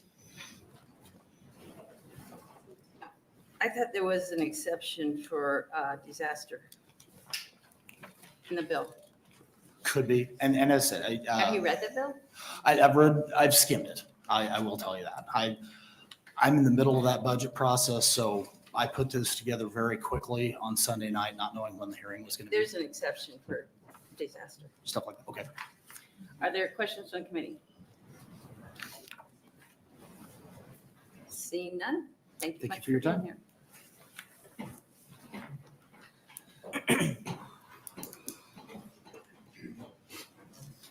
Good morning. Good morning, Senator Linehan, members of the committee, Revenue Committee. Thank you for having me here. I am Ernie Goss, that's ERNIEGOSS, here speaking on behalf of LB1. And I'd first like to thank the governor for initiating this conversation, which I think is very important for the state of Nebraska. First off, contrary to Nebraska's constitution, local taxpayers are the primary source of K through 12 funding via property taxes. This study, the study that is being offered to you today, concludes that Nebraska's heavy reliance on local taxes, local taxpayers via property tax, not only violates the Constitution, but it also slows economic growth. I'm talking about economic growth. That's the focus of this study, which I'd like to thank Monique Villiers, who's co-author with Scott Strain as well. It was found that Nebraska's sales tax burden is significantly below the regional average and the U.S. average as well. It was also found by our analysis that Nebraska's property tax burden, that's relative to GDP, is the heaviest in the region and well above the average U.S. state. Property taxes compared to other taxes were found to have the largest negative impact on Nebraska's economic growth. And I've heard a lot of discussions here previously talking about other things, and I'm here to talk about growth. I'm not going to talk about fairness and so on.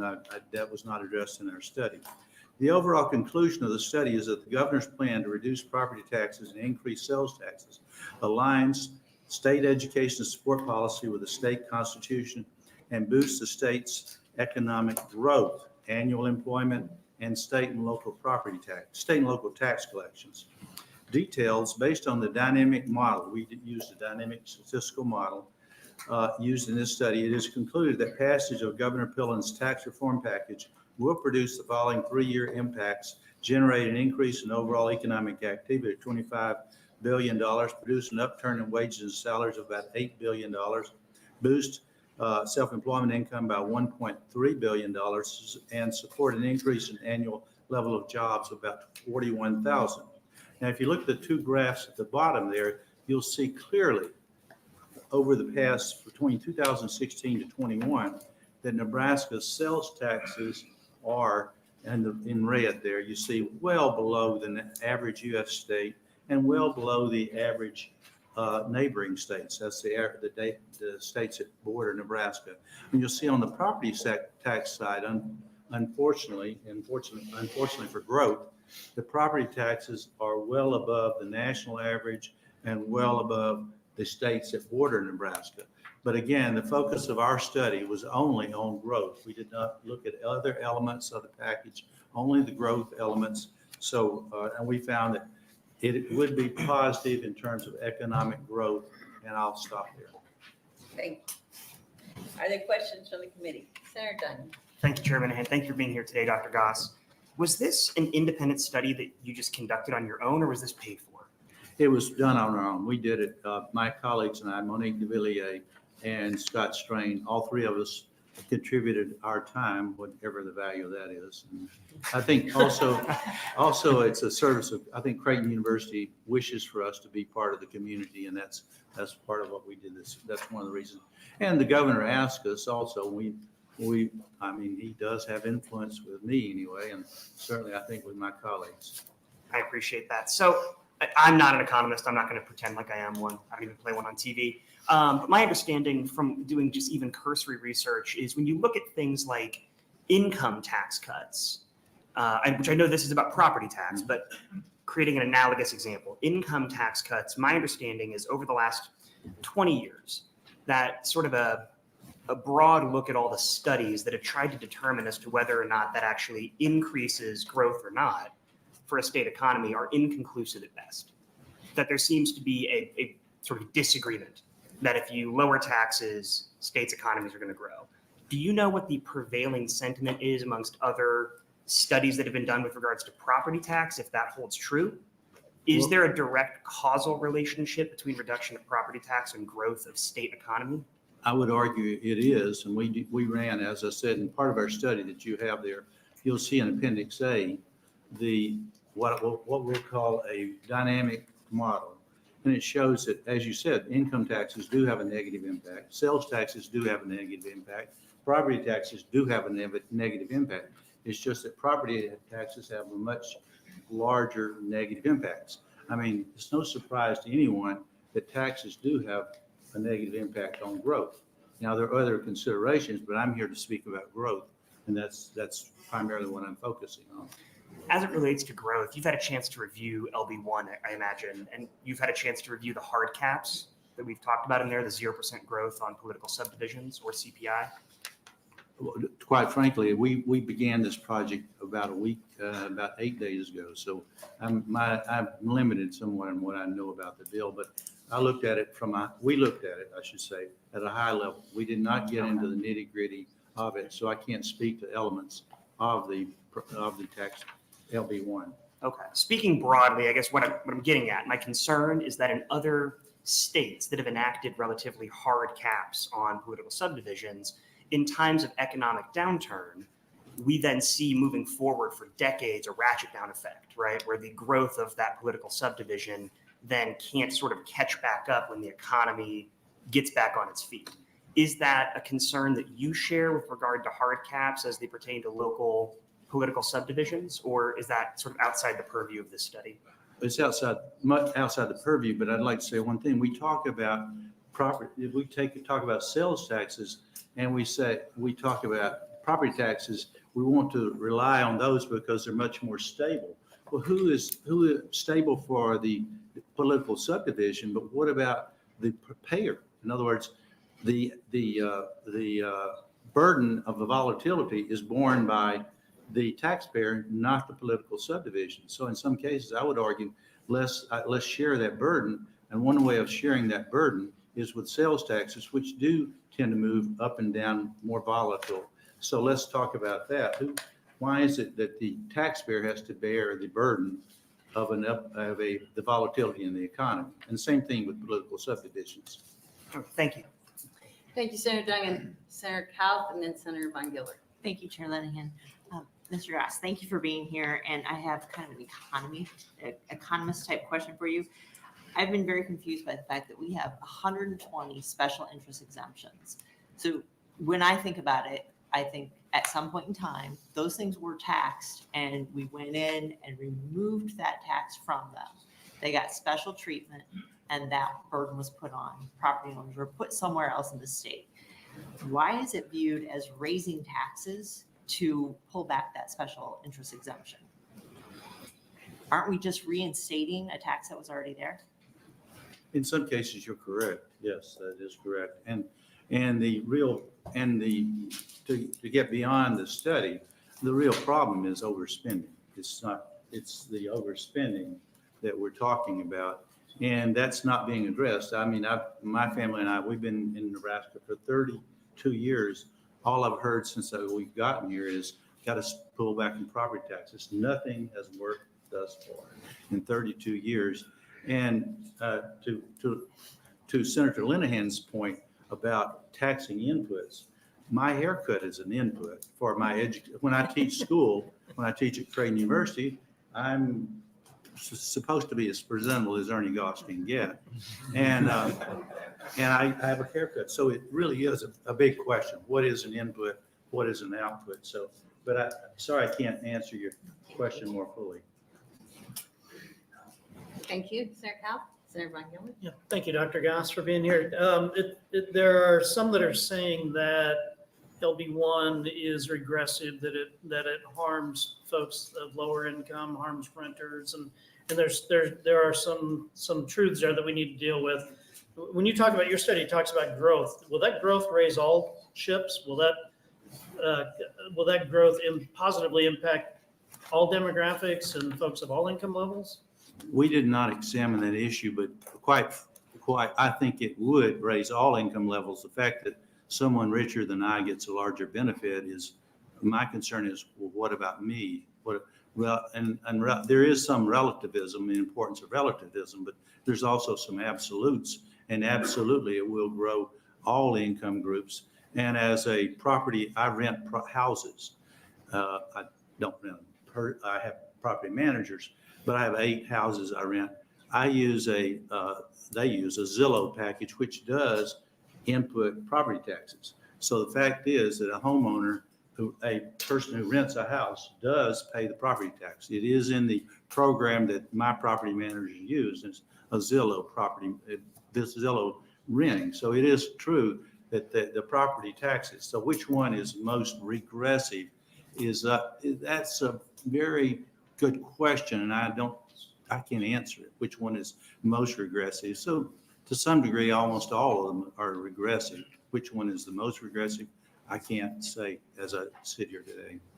Thank you. Thank you, Senator Van Gillern. Other questions from the committee? We've tried to, Revenue Committee staff, I should say, tried to look at what a homeowner in Nebraska versus our surrounding states. So can I just ask you if these sound correct? Because I've talked to you about this before. So if your average, well, this is below average now, but let's say you're in a $200,000 home in Nebraska, generally about $4,000 in property taxes.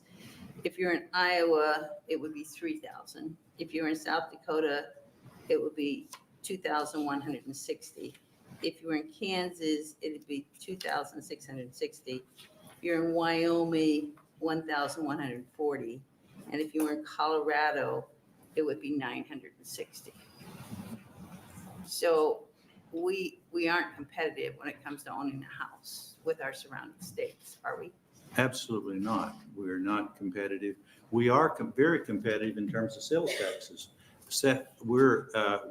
Speaking as a Nebraskan, Wyoming has a more competitive sales tax, but other than Wyoming, Nebraska is the most competitive in sales taxes. So my argument is there's room to move higher on the sales taxes to bring down the property taxes where we're not competitive. And why would you want to do that? Again, property taxes have more of a negative impact on growth than sales taxes. And I have to say, this is not the first time I've examined this issue. And each time it comes back and you look at the models, the dynamic economic models, sales taxes are the least inhibited. They have the least negative impact on growth. Now, all taxes do have a negative impact on growth. It's just sales is the least and property is the greatest. One more question. If I'm an Omaha resident, you're an Omaha resident. I actually live in Elkhorn, but I buy a lot of things in Omaha. I went to get lunch the other day. I went and bought a runza and onion rings. The bill shocked me because I don't, $10.65, I think. And I'm not picking on them. That's happening everywhere. Wasn't $1 of that taxes? Because you have a restaurant tax. Almost $1. So if you buy a $10 sandwich in Omaha, ready to eat, you pay $1 in taxes. Right. Okay, thank you. So, to the question of, and I don't mean to get off the topic, but I teach young men and women. Appealing to that age group against other groups, I think is a fool's errand. I do believe that we as a state have to be looking at every age group. We can't focus on those young men and women. If you want to bring them here, bring the Rocky Mountains to Grand Island. That's what you do. Or bring the Pacific Ocean to Grand Island. It's just when they get to 30 years of age and above, they come back. So Because that's where grandma is. That's right. sorry for that. That's okay. I understand. Any other questions in committee? I just Senator have Mike. one comment to That's fine. piggyback on that. We don't have Rocky Mountains, we don't have warm weather, we have high taxes, but we have grandkids. And that's the one thing that always brings people back to Nebraska. My wife has sold real estate for 43 That's right. years.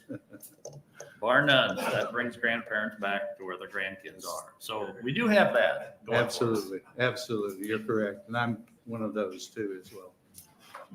Thank you very much for being here. Thank you. Appreciate all your work. Thank you, Senators. Thank you, Senators.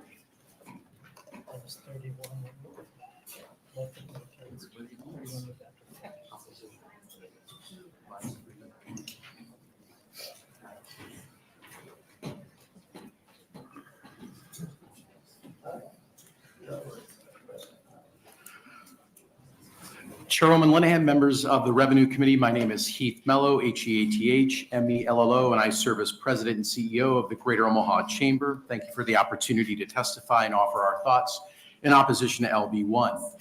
We know the task before this committee is enormous, and that is not lost on our membership. We commend Governor Pillen and each of you for your bold leadership, your tenacity, and perseverance in addressing our need to be competitive with our tax structure. Over the decades of tax discussions the Greater Omaha Chamber has engaged in, we've always been a champion of growth-oriented tax structure that imposes the lowest possible burdens on businesses relative to taxes and regulation. It has been one of our long-standing principles to oppose tax proposals that include taxation on business inputs. As this committee has heard from us in the past, taxing business inputs ultimately ends up as a tax pyramid scheme, with nearly all economists agreeing that this is poor tax policy. However, we appreciate Nebraskans' concerns about high property taxes. Our members own businesses and homes across the state and region, and we see the impact of rising valuations and increased spending contributing to greater tax burdens year after year. Yet when the proposal significantly transforms our tax system while simultaneously reducing our competitiveness and destabilizing our regional economy due to the proximity of border states, our members raised serious concerns. No matter how laudable the goal of property tax relief, we share these concerns. Specifically, we are opposed to those provisions of LB1 which taxes business inputs. These inputs include manufacturing and agricultural equipment, legal services, accounting services, investment services, advertising software as a service, marketing, PR, and telemarketing, to name a few. We made our opposition to taxing business inputs clear during the earliest discussions on LB 388 last session, and we maintain that position today. We also oppose the provisions addressing the apportionment income exclusion for businesses organized as Subchapter S and LLCs.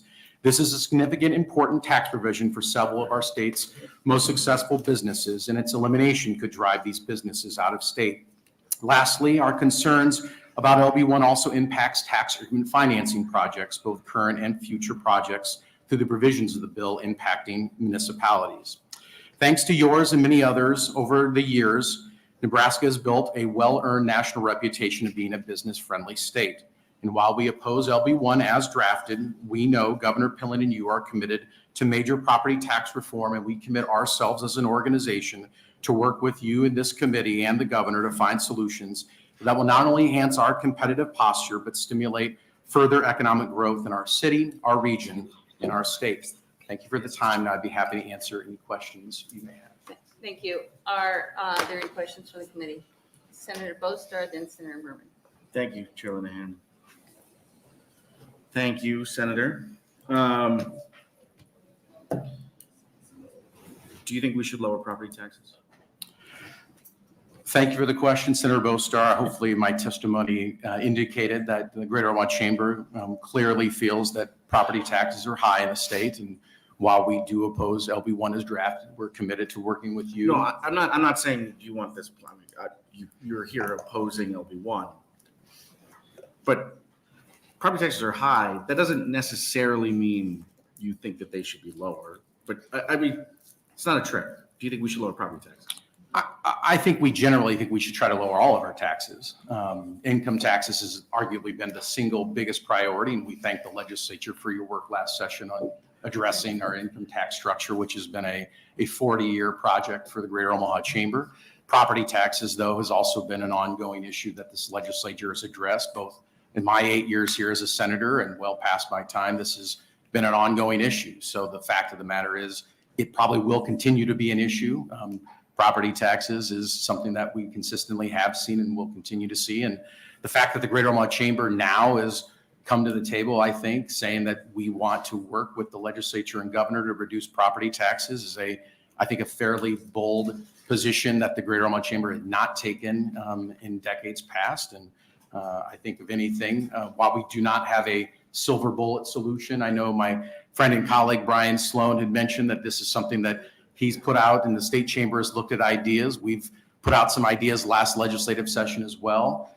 We don't have a silver bullet solution to this either, but I think there's a number of ideas and proposals that have been introduced so far, and other concepts that we're more than willing to work on and look at during the special session. I mean, I'd certainly like you to look at all of them. But more specifically for this conversation, and genuinely interested, you know, we've heard a lot about TIF as a challenge within this, but TIF poses a challenge not because of the specifics of LB1. TIF poses a challenge because what is a little bit going unacknowledged is that if we lower property taxes, that in and of itself is the challenge with TIF. So we have to find a way to try to not blow up tax increment financing, and at the same time still be able to lower taxes for people. How should we address TIF? Great question. I will be honest, I don't have a silver bullet answer today. This has been something that we've had a number of members bring to our attention, both last session, as this committee worked on a number of proposals involving both the governor's proposal last session, as well as a number of other property tax related bills.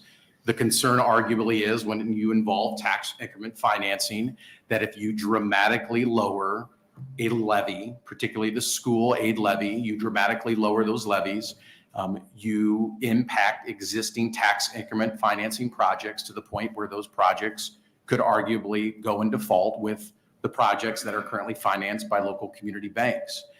Because the increment that they're generating from those projects will go away based on the levy being dramatically reduced and no increment being created based on that funding. So we've been thinking about this. This is not something that we've been just sitting on our hands since the end of the session.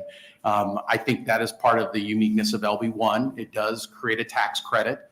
It does not directly impact the levies at this point in time. It does put that the onus on the legislature at a future point in time to figure that out. But that's something we've been wrestling with, senators. We don't have that silver bullet for you at the end of the day to figure out how do you address the actual mill levy, so to speak, when it involves school aid formula.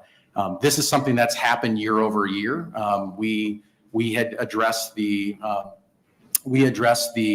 levy limits, the $5 levy limits when I was here, but we usually went from $5 to $1. And so it was a 5-cent maximum change that we ever addressed in any of the 8 years I was here. So we never had an outcry in terms of the TIF projects being dramatically impacted in comparison to $5 going to 65 cents or going $5 in Omaha, for example, down to 25 cents. So I think this is something that clearly we know this committee, the governor, everyone's going to have to work on, and we're more than willing to be willing partners to work with you on it.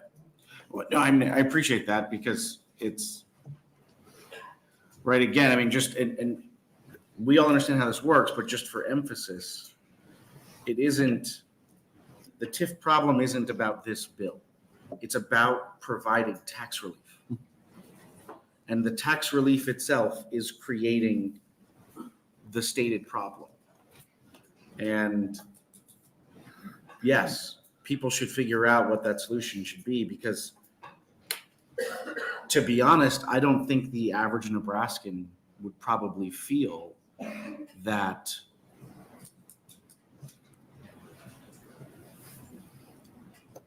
TIF challenges are a good enough reason not to lower their taxes. Thank you very much. Thank you, Senator Boster. Senator Merman. Thank you, and thank you for testifying. The U.S. economy and even the Nebraska economy has moved and continues to move more toward a service-based economy away from a production-based. in your list of exemptions that you would like to not see eliminated, a lot of them are services. If we don't tax services, more services, how do we broaden our sales tax base? Well, Senator, the services specifically I mentioned are business-to-business services. And I think Senator Linehan, Chairwoman Linehan asked a good question earlier to Mark McHarg from the Farm Bureau, which we share a very similar viewpoint in terms of what a business input is. The particular items I mentioned are business inputs in terms of what we feel businesses need to be able to produce a final output or final product or final service. Not all services that are outlined in LB1 are business inputs. I want to be clear. And that's something that I highlighted some of the ones that we as an organization representing nearly 3,000 members, these were ones that were highlighted from our membership that we felt were important in terms of impacting our members, that were broad enough that we felt had a fairly sizable impact, not just on members, but the overall greater Omaha economy in terms of seeing the possible border bleed that could occur, knowing that Council Bluffs and the state of Iowa is 5 minutes away from downtown Omaha. So I think that there is a truth to your statement. The economy does see a change in terms of the service-based economy. But I also think that the bigger issue that we consistently have had and always have is that we stand behind a business input should not be taxed, and going through certain services that are truly business inputs should not be taxed versus personal services that are sprinkled throughout LB1 that we did not oppose last session, that when those services were incorporated in various bills, the Greater Omaha Chamber did not come in opposition to those. And I would tell you that we do not stand in opposition to those today. It's simply a matter of what we consider to be a business input. Thank you. Thank you, Senator Merman. Are there other questions from the committee? So I think the definition of business input, if I'm listening, is anything that is tax deductible for business. That's another way you could consider it, Senator. I've never seen that as a description of business input, but that seems to be your definition and that of other testifiers. You made a statement that while you were here, you changed the maximum $5 levy to $1 sometimes, but that was just inside the levy, right? You didn't ever change. Yes. So that's what. Inside TIOSA. Inside TIOSA. So when people say that we moved the levers, but you didn't lower the maximum. Correct. So I do think Nebraska is pretty business friendly. Since I've been here, let's see, we passed the Imagine Act. Mhm. We lowered income taxes to 3.99. Last year, we did the pass-through entities tax. We have a special taxation, the lowest, I think, if I'm right, the lowest premium tax in the country for insurance companies. We have a lower tax for the banking industry than many states. Yes. And that's just what I can sit here and put down. Mhm. So I think the legislature's done quite a bit for business. So I will ask you the same question I asked the state chamber. Have you or your members ever been to a local taxing entities board meeting and saying that spending is a problem? I've been in this role now for a little less than a year, so I can only speak to my personal experience. I can share with you that I spend an awful lot of time with my mayor, the mayor of the city of Omaha, who just released her budget last week, in terms of talking with their budget proposal that reduces the property tax levy. So in terms of, I've not attended the city council meeting yet. Stop. So Did they reduce the tax taking? I'm just sharing at the end of the day, Madam Chair, that they've reduced the levy. Reducing the levy does not reduce taxes. Okay, well, We're well aware of that on the revenue. I know you are. I'm just simply sharing in the sense of going through the city of Omaha's budget, which is my first time going through that process at the end of the day in terms of understanding the city of Omaha's budget So I process. think your answer is no. I've not gone through the city council budget process at that point, no. Or schools. No. And the chambers hasn't ever had an effort to talk to the schools or the county or the city about tax taking? I can't speak to what happened prior to my time at the end of the day. I mean, I know that to some extent that their involvement with Omaha Public Schools, when I was in the legislature and Omaha Public Schools we broke up the school board, and the Greater Omaha Chamber is fairly active in terms of the Omaha Public Schools board makeup and a variety of other things. I know that the Greater Omaha Chamber is very active in terms of, I would say, the overall activities of Omaha Public Schools, but that was in 2013. Thank you. Any other questions from the committee? Senator Meyer. Thank you, Chairman Linehan. So talking about Mayor Stoughton's budget, and I read with interest in the paper the size of that increase. I also read with great interest what she was attributing the city's ability to have that big an increase. And if I remember right, I think I do, a lot of that increase and their ability to budget more was because of the huge increase in sales tax and the benefit in Omaha. The rest of the state has not seen that kind of benefit from sales tax, but I would be remiss if I didn't point out that a lot of rural Nebraskans have spent their sales tax in Omaha. So I guess it's a little disingenuous for people from Omaha to come here and say, well, we can't increase the sales tax base at all to benefit landowners or property owners across Nebraska, when Omaha and Lincoln have seen the benefit of that very same sales tax. Do you agree or disagree? Feels like a fairly loaded question, Senator. It is. I think to some extent, I think the work that's been done in the greater Omaha community for decades in terms of building out the ability to attract tourism, particularly bringing out of state visitors, whether it's the CHI Health Center, the College World Series, arguably the world's greatest zoo, amongst many other things that have attracted out of town visitors. I'd say out of state visitors and out of state funding has been second to none. And I think that's something that as an entire state, I think we can be grateful and thankful that there has been a tremendous amount of work that's been done that's benefited rural taxpayers as much as anything else in terms of the sales tax revenue that the greater Omaha area generates for the state, that arguably you as policymakers get to determine how that money goes through the state budget process. So just piggybacking one more statement, I guess. So you have a beverage tax and everything for the districts around CHI Health Center and everything like that? An occupation tax, yes. Occupation tax, okay. So all travelers that come across Interstate 80 can buy poppin' candy anywhere across the state other than Omaha and not pay sales tax. Is that correct?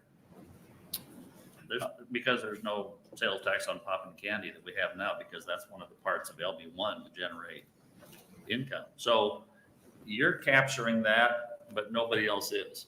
I believe other municipalities, and you have to, I'm not going to speak for the League of Municipalities. You can talk to Lynn Rex. I believe other municipalities have the ability to implement occupation taxes under current state law as well. I know to some extent in terms of entertainment districts that the Omaha area has in terms of what we've got in our downtown area, entertainment districts have the ability to levy an occupation tax that generates revenue to cover some of our entertainment district costs. Okay, thank you. Thank you. Are there other questions in the committee? Isn't CHI get a turnback tax? It does, Madam Chair. Doesn't a great deal of downtown Omaha get a turnback tax?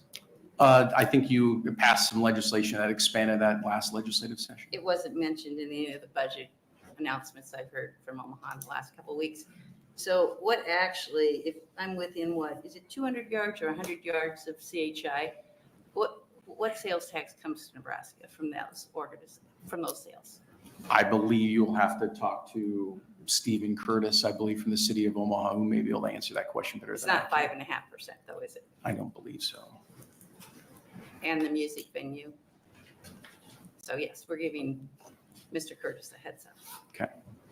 So when you said the sales tax from those events at CHI. The overall sales tax that's generated by the events and tourism that comes in Omaha, that the purchasing, the restaurants, the activity overall, the economic impact that's created by those activities. So if I'm in Omaha and I buy a $10 sandwich, what is tax?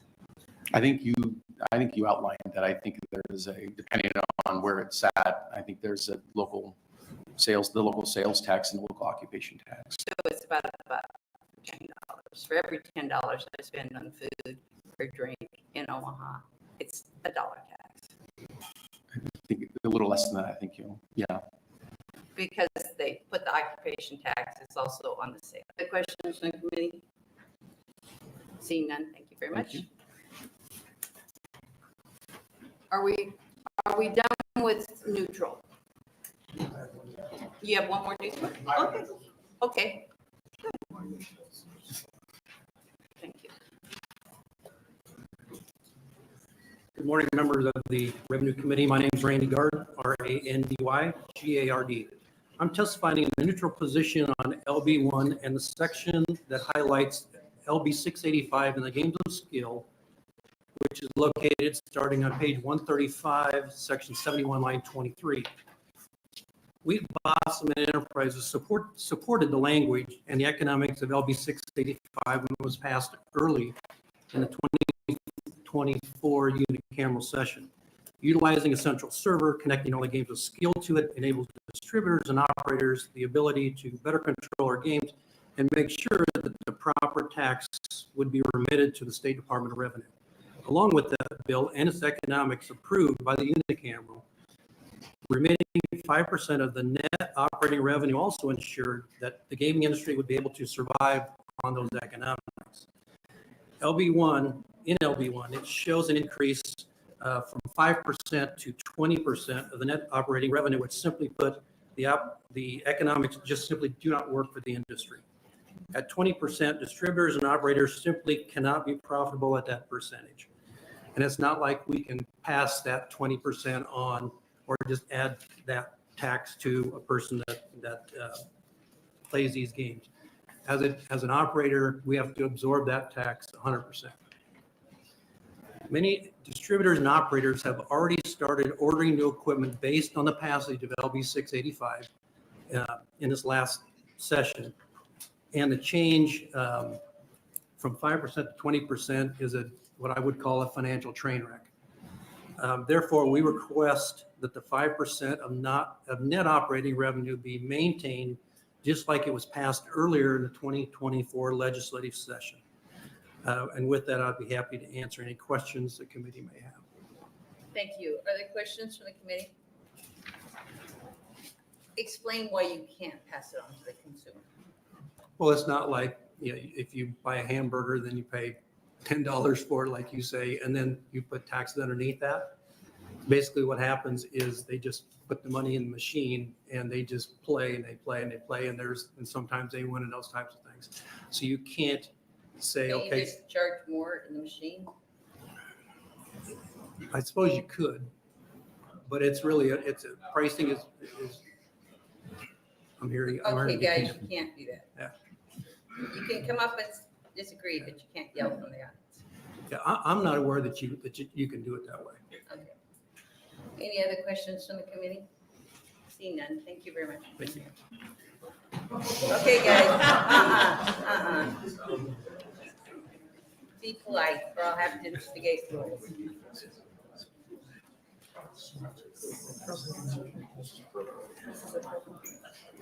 It's just that.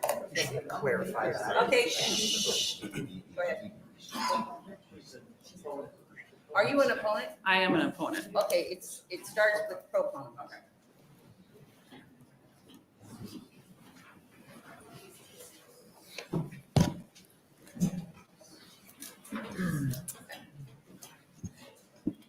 Thank you, committee, for taking on this onerous issue. Thank you, Governor Pillen, for calling me Sunday night and asking me to appear. My name is Mark Bitner, M-A-R-K-B-E-I-T-I-N-G. I live in Gretna. I'm 73 years old. My wife is also 73 years old. We're both retired. I'm not from Nebraska, but I am a Nebraskan. I'm that soft issue that is not an analysis of rates or anything else like that. I came here following my fiance, who was working on her master's degree at Lincoln in 1973. I graduated, moved out here. We got married in 1974, and this October we'll celebrate 50 years together. That fact alone, and several others you realize, make me an oddity and a rarity in this state. Do any of you here in this room, and I've already heard it mentioned, have children on this committee? Have grandchildren on this committee? And that's why I'm here today, because my wife wants our 4 sons and our 11 grandchildren who live 10 minutes from us to stay 10 minutes from us. 3 of my 4 boys served with the United States Marine Corps, signed up after 9/11. One was an F-18 pilot. Another spent 2 full tours in Afghanistan. And he came back to Omaha because of family. You can't put a tax on that. But the family discussions of many gatherings every month have started centering around the property taxes in Nebraska and how I have 2 sons looking in Iowa now for property.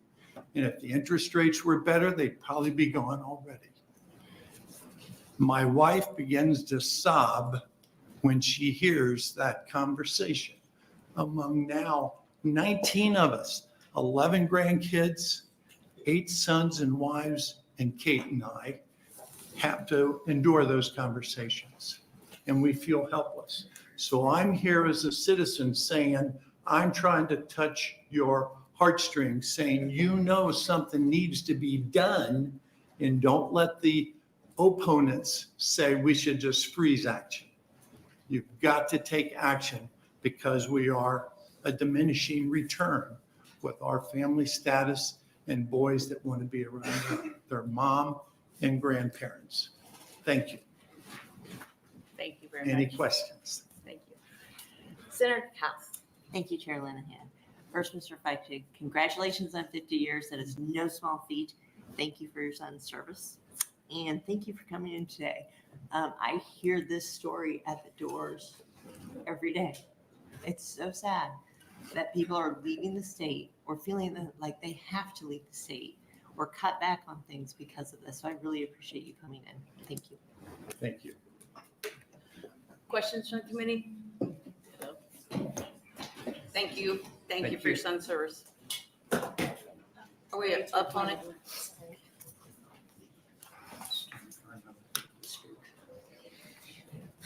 Hello, thank you committee for having the opportunity to speak. I am here as a citizen, so I'm very happy to have the opportunity to talk, especially after the gentleman who just spoke, because I have a very similar experience, and I think that's what you all are wrestling with. So my name is Rachel Gibson, RACHELGIBSON. I often am here for the league, but I'm not here for that today. I'm here as a citizen. Thank you so much for hearing us. I wanted to give you a sense of what this looks like for my family. And I loved hearing about the grandparents because I actually recruited my parents to move here because I have the grandkids. So we want to stay here, and we want to stay here with our kids in great schools, and why we came here. Very practically, I started looking at this to try to figure out what this tax shift or tax burden, however you'd like to talk about it, would affect my family. And this came up very recently because I was in an accident in a rainy highway in Oklahoma and completely totaled my car. Thankfully, my brother and I are fine. But now we're facing unexpected costs for our family. And we're very blessed to have a family that's helping us manage all this. But I put pen to paper as we're trying to figure out, do we replace the car? What do we do? Can we manage with only one car? And I realized that with this bill, just the repairs on our car would be $600. And that's It's a lot. And I drive a used Subaru, just as context. So this is just one example, but I wanted to give an example of what it does look like for everyday folks. And I think the previous one example was wonderful too. So there has to be a way to find something that's equitable. And Senator Kauth asked yesterday some great questions about what does equitable or fair mean? And so I started wrestling with this. I asked my kids because they are the experts on who got something fair and who didn't. But we talked about, does that mean for taxes that people pay the exact same amount? Does that mean that people have the same burden as the percentage of what their income is, that sort of thing? But I just kept coming back to this verse from Deuteronomy. No one shall appear before the Lord empty-handed, but each of you with as much as he can give in proportion to the blessings which the Lord your God has bestowed upon you. And I don't envy your work. I think that it's hard to find what makes things fair, but I don't want us to get so bogged down in the numbers and the data that we lose sight of the initial thing, which is that we want to make something that is equitable to all Nebraskans. So thank you so much for your time. Thank you. Are there questions from the committee? Do you own a home? We do. Well, yes, we have a mortgage payment. We're paying it off. So do you know how much you pay in property taxes each year? Quite a bit, several thousand. The example you gave, we're slightly above that. So we don't. So $4,000 or $5,000. Probably about so. So you realize LB1 would cut that in half? I do, but, and actually, thank you. That's a great point. We would rather know what's coming and we have to work with than the unexpected nature of the sales tax piece of it. Because we didn't know we were going to have to pay for a car. We could have, or repairs, we could have budgeted. And if that's on the front end and we can look at what, when we pay our taxes and whatnot, we know what we're working with. I think that's some of the struggle. And part of that is that I think back to when we were newly married and one of us worked and made $30,000 and had a kid, we wouldn't be able to adjust to $600 in car repairs when we were paying rent and not owning a home. I'm going to ask you a question that I don't know the answer and I don't expect you to, but we should figure out. In a situation, so you would have had around $8,000. If it was $600, you have about $8,000 damage to your car. And that's actually low balling because $8,000. You have insurance? Yeah, really And great there's insurance. A deductible? Yes. So my question would be, would your insurance cover everything above the deductible, including the tax? It would cover some of it, yes, but there's still that tax piece to it. And again, I'm coming from this, that we have insurance, we have that safety net. And I'm really worried about people who don't have that, but are still going to be facing that sales tax. But I see your point. It's a good point. Because I think Senator Van Gillen's probably figuring this out right now. Save $2,000 a year in property taxes, you would have to spend how much? I guess as they're doing the math, my takeaway is that we have $28,000. We have wiggle room and we love it here and we're happy to pay in taxes. I'm worried about the people who don't have the wiggle room and don't have insurance. So mine is just an example, but I was looking through the list and there were 80 something things listed on the exemptions that would go away. And I can imagine that if all the people in the overflow room had a chance to talk, they would share what would impact them. So that my only point is I just really hope that we walk away from this thinking about what really is equitable and fair to the people who are going to face the burden the most. Thank you. And I'm going to say something that I should have been saying several times. If you're here to testify, that's wonderful. We'll be here as long as you want to testify. But in case you don't feel the need to testify because somebody's already said what you said, there are white sheets at the back of the room where you can put your name and address and your position, and it will be part of the public record. So you don't have to actually speak to be part of the public record. Are there any other questions for the committee? Seeing none, thank you much for being here. Thank you for all your Neutral, are we neutral now? We got one more neutral. Are you neutral? No. Okay. Sorry, I got lost track. Sure. I know it's hard. I am neutral. I think this is the last neutral. Is this not the last neutral? If there's Nicole's neutral, okay. Oh, you can't take his seat. You can't really take his seat. She didn't mean to. You get to be next because you paid for that seat. Thank you very much. Good morning. I think I barely get in. Good morning underneath the wire.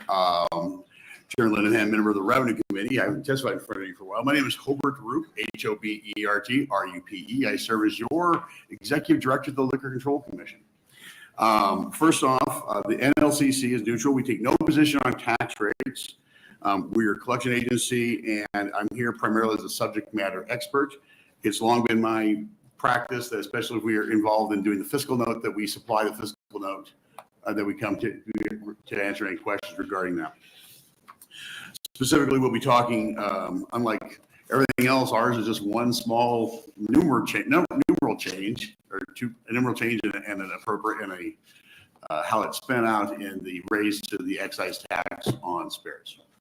Nebraska, like the majority of states, 33 is what's called a licensing state, where we license all three levels. There's a three-tiered system. There's your manufacturers or suppliers. Those would be your Anheuser-Busch, all the way down to your local craft brewery would be a manufacturing tier. Then you have a wholesale tier. You have spirit wholesalers, all of them primarily based in Omaha. Republic National, Southern Glaciers are two of the largest. And then you also have beer wholesalers, in each of your individual communities. And then you have retailers, which is where you buy the high V's, your bars, anybody who sells you. So the first tier can sell to the second tier. The second tier can sell to the third tier, and the third tier can sell to you.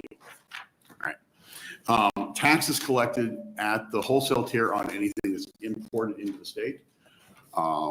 It's collected at the manufacturing level if it's produced in the state. So Empyrean Brewery here would pay the tax itself, whereas if Budweiser were shipping in to Lincoln, Quality Brands of Lincoln would pay the excise tax. Okay, so that's how the tax comes into the state. Beer is really easy because almost everywhere they use wholesalers. So if you're comparing to other states, which I've supplied those documents to you, you can sort of see how we collect. The confusion comes in spirits. 17 states are still what are called control states, where the state itself acts as the wholesaler and make the money. For instance, Iowa is a control state on the spirits. So if they will buy a $10 bottle of rum from Bacardi, they by statute then do a 50% markup, so it becomes 15 when they sell then to a retailer, who then would do the retail markup and on. So you have to be very careful when you're comparing tax rates from control states to licensing states, because whereas all we do is collect the tax, the state of Iowa, alcohol beverage control, is the wholesaler. They have a warehouse, they have employees, they have distribution, they have ordering. And there are 17 states which are currently control states. So I know there's some confusion about how the difference of that works. And unless you get really in the weeds and deal with it every day like myself, it can get confusing. And of course, I'm already through my time, so I would be happy to answer any questions, and especially give you how, hopefully someone will ask me how we anticipate this will address the fiscal note that we submitted. Yes, thank you for being here. Senator Duggig. Thank you, Chairman Hand. I appreciate your testimony. I have a number of people who've reached out to me about the impact on this industry, friends of mine who manage bars, things like that. If you could continue a little bit maybe with your testimony, I'd be curious to know. Yeah. The fiscal note, I can tell you the fiscal note we supplied is the most optimistic and rosy scenario, because it assumes most, when you're doing a fiscal note as an agency, you can only put in things you know, not what you think you know.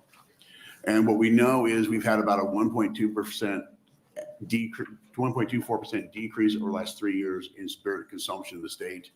There's a whole host of reasons. Primarily, Gen Z doesn't drink as much, and they have other activities that they spend their money on, which you may be dealing with on some other bills. And so we were able to factor that into the decrease.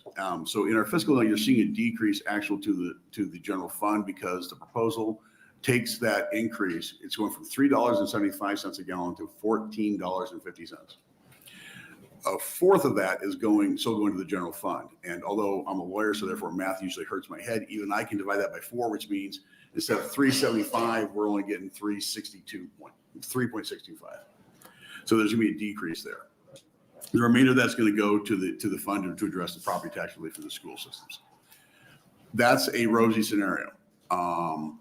That's assuming consumption rates stay the same, which I can probably, if I were to speculate, they won't. The taxes on the other competing products, i.e. beer and wine, aren't being changed. Therefore, I think you'll probably see people change and go more towards those products instead of spirits. And then there's also, of course, the option of possible border bleed across Iowa. The increase on taxes per bottle, the most common size of a spirit bottle, unless you're into it, is a 750 milliliters. Yes, we all were told we had to go to the metric system in earlier, and one few areas they did was in alcohol, although we still tax by the gallon. It's going to be about $2.80 roughly tax increase per 750 milliliter bottle. That's what the increase in tax is going to be. Thank you. I appreciate that further explanation. I also know last year the legislature passed a bill creating sort of rules pertaining to rick houses and sort of the permission of distillers to get into that industry. I know there's been sort of a burgeoning industry of distillers here in Nebraska. Yep. Taking this tax rate up from $3.75 to $14.50, it looks like, would that make us the number one distilled spirit? It would make us the number one distilled spirit if you're actually looking at just tax, because the only one higher that was close to that would be Washington. And the only reason they're so high is because when they deregulated in 2011, by referendum, they had to make sure that the state wasn't going to lose any, it was going to be revenue neutral. Well, you'll see a lot of what's called an implied tax rate, which factors in looking at the control states, how much they're making off the profit. Some states make more. Iowa, for instance, is what I saw sort of a halfway control state where they're the spirit wholesaler. Alabama, for instance, Pennsylvania still run both the wholesaler and the retail operations. Going back to you're saying about local distilleries, local things, I think it would be a very negative impact on that industry. Even more so recently, we also had passed at the request of the distilleries, we reduced the tax on ready-to-drink cocktails, which are pre-made cocktails in cans. Those were being taxed at $3.75, and the local manufacturers just couldn't make it, couldn't do it.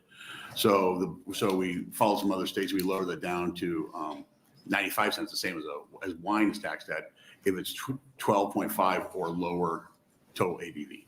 So the problem is we tax the product. So we tax the source. So a 40 proof bottle of vodka was being taxed the same gallon rate as a 10% mixed cocktail. And so you guys adjusted that. Got it. Thank you very much.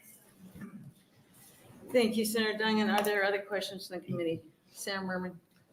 Yes, thank you for testifying. My hope is that we can protect the local in-state distillers with maybe a couple different levels of taxation. But my question is, Iowa, as you mentioned, taxes in a different way, distillers than Nebraska does. Well, our biggest concern, I think, would be with border bleed between, Omaha and Iowa. So a bottle of, I guess, 750 milliliter alcohol or distilled whiskey or whatever, how does that compare? If we go to 1450, are we way overpriced compared to Iowa? It's going to add $2.80 per bottle just for the tax. I'm sure there are some people here who can testify as to whether we're competitive. Last time Iowa sort of did a look, we're roughly competitive on price. If you compare the Omaha to Council Bluffs market, there's not a lot of difference there. So this would be adding an additional $2.80 onto that price. Right now we're competitive. Right now we're competitive. We'd be probably $2.80 higher. At least. Okay, thank you. Thank you, Senator Merman. Are there other questions from the committee? What does, I don't drink. What does a bottle of 750 milliliter bottle of distilled spirits cost? What it costs is based upon the product. Remember, we tax solely on the source of the alcohol. So right now we charge $3.75 a gallon. I mean, if I go to the grocery store, you seem to know a lot about this. So if I go to the liquor store and I buy a 750 milliliter bottle of gin or whiskey, bourbon, what does it cost? It's going to cost anywhere from $10 to hundreds of dollars. Right. depending upon what you're buying. But the sales tax, the increase in the tax will be $2.80. That's just on the excise tax. The sales tax is on top of that. You gotta remember, it's taxed at the excise tax level. Okay, And then so it's the also excise tax, subject, yeah, the excise tax stays the same. Doesn't matter if that bottle of whiskey costs $100 or what's the lowest price? 10. 10. Yeah. Excise tax is the same. We charge the same excise net tax on the lowest quality and on the $1,000 bottles of Pappy.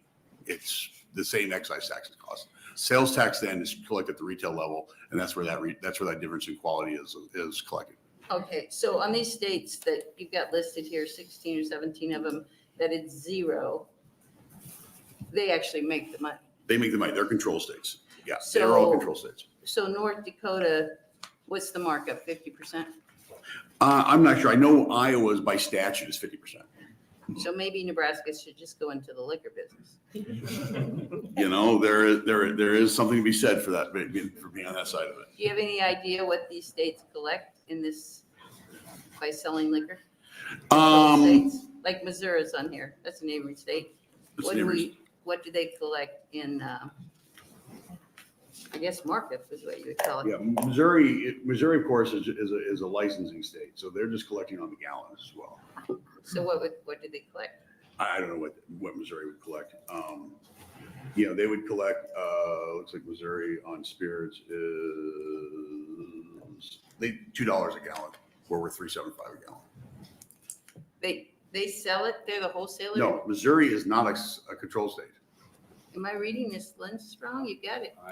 No. Iowa is a control state. Basically, if you look at the list, they supplied basically from number 34 through 50 are all control states, starting with Alabama, Idaho, Iowa. Those are all control states. And you'll see they have an effective tax rate. I see it. I'm Zero. reading that list wrong. I got it. Okay. So Iowa, they sell it 50% markup? They have a statutory 50% markup. So if they buy a $10 bottle of rum from Bacardi, they will then sell it to Hobie's Hooch Hut retailer at $15 a bottle. And then that $5 goes straight to the state coffers.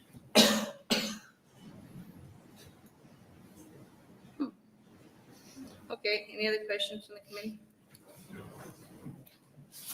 Seeing none, thank you very much. Thank you very much for allowing me to testify. Mhm.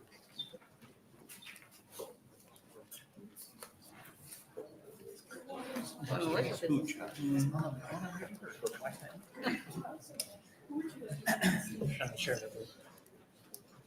I'm sorry, where are we in the purple? Aye. Morning. Thank you, Revenue Committee, for hosting today. My name is Steve Gangwish, SteveGangwish. I live in Kearney, Nebraska with my wife and 3 young daughters. I am here to express my support for LB1 to bring property tax relief to the citizens of Nebraska. I'm a partner and CEO of CSS Farms. We're a national potato farming company headquartered in Kearney. We grow potatoes for the chip, seed, and table stock sectors. We farm near Columbus, Minden, North Platte, and Cody, Nebraska.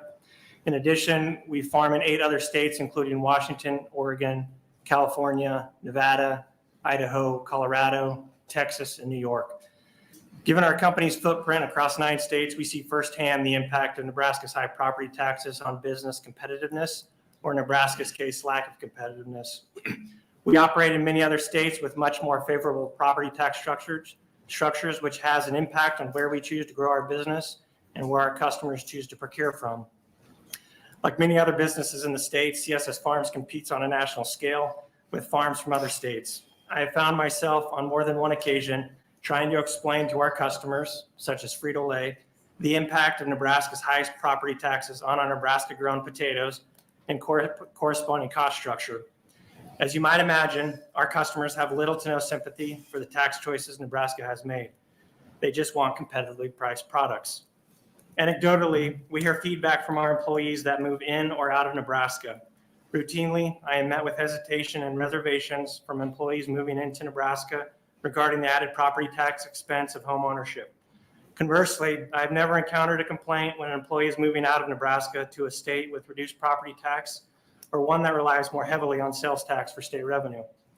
We are hindering Nebraska's economic growth by having one of the nation's highest property tax rates, reallocating the state's tax revenue by reducing property tax and elevating sales tax and other adjustments makes good business sense to me. I support LB1. Thank you. Thank you very much for being here. Senator Merman. Thank you for testifying. And going by your name, I'm guessing you're originally from Nebraska? Yeah, I grew up in Shaw, Nebraska. My family farms and longtime resident. So when you're looking to, you've expanded your operation dramatically, apparently. When you're looking to expand further, I'm assuming there'd be a big incentive to look elsewhere than Nebraska because for the property tax reason. Yeah, at the end of the day, we have to deliver products to our customers for the lowest price. And if there are aspects of Nebraska's cost structure that are impacting us, such as property taxes, we make other choices. Sure. Thank you. Thank you, Senator Merman. Are there other questions from the committee? Senator Duncan. Thank you, Chair Linehan. Thank you for being here. How much land do you currently own in Nebraska for the company, and what is your annual payment for property taxes, if you could guesstimate that? Yeah, coincidentally, potato growers oftentimes don't own much land because we require a 3-year rotation. So we own very little land. We probably own less than 1,000 acres of farmland throughout those different counties. We do have storage facilities that have property tax associated with them.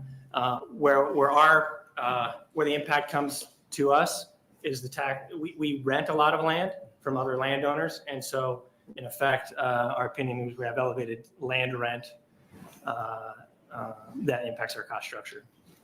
Thank you. Any other questions from the committee? So you do think renters pay property taxes? I definitely do think that. Thank you for being here. Thank you. Next opponent. No, I promised, did the person who gave up the seat earlier get to speak? I know, I said the lady could go, so if I could go next, I would appreciate it. Sure. Okay.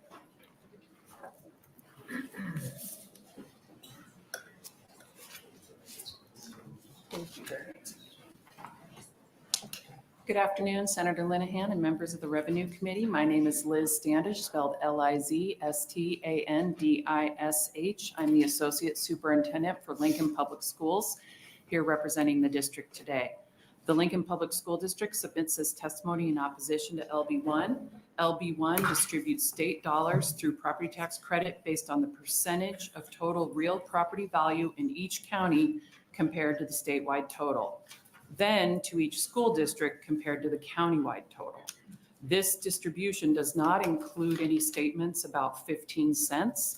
It is a proposed proportional property wealth-based distribution formula that runs precisely counter to what we currently have in place, which is an equalization-based formula. The methodology should be fully studied and understood. I suspect, I don't have the data statewide, but I would suspect that the levy in high valuation, low levy districts will drop at a greater percentage than low valuation, high levy districts. Once again, that would be a question and an area to study.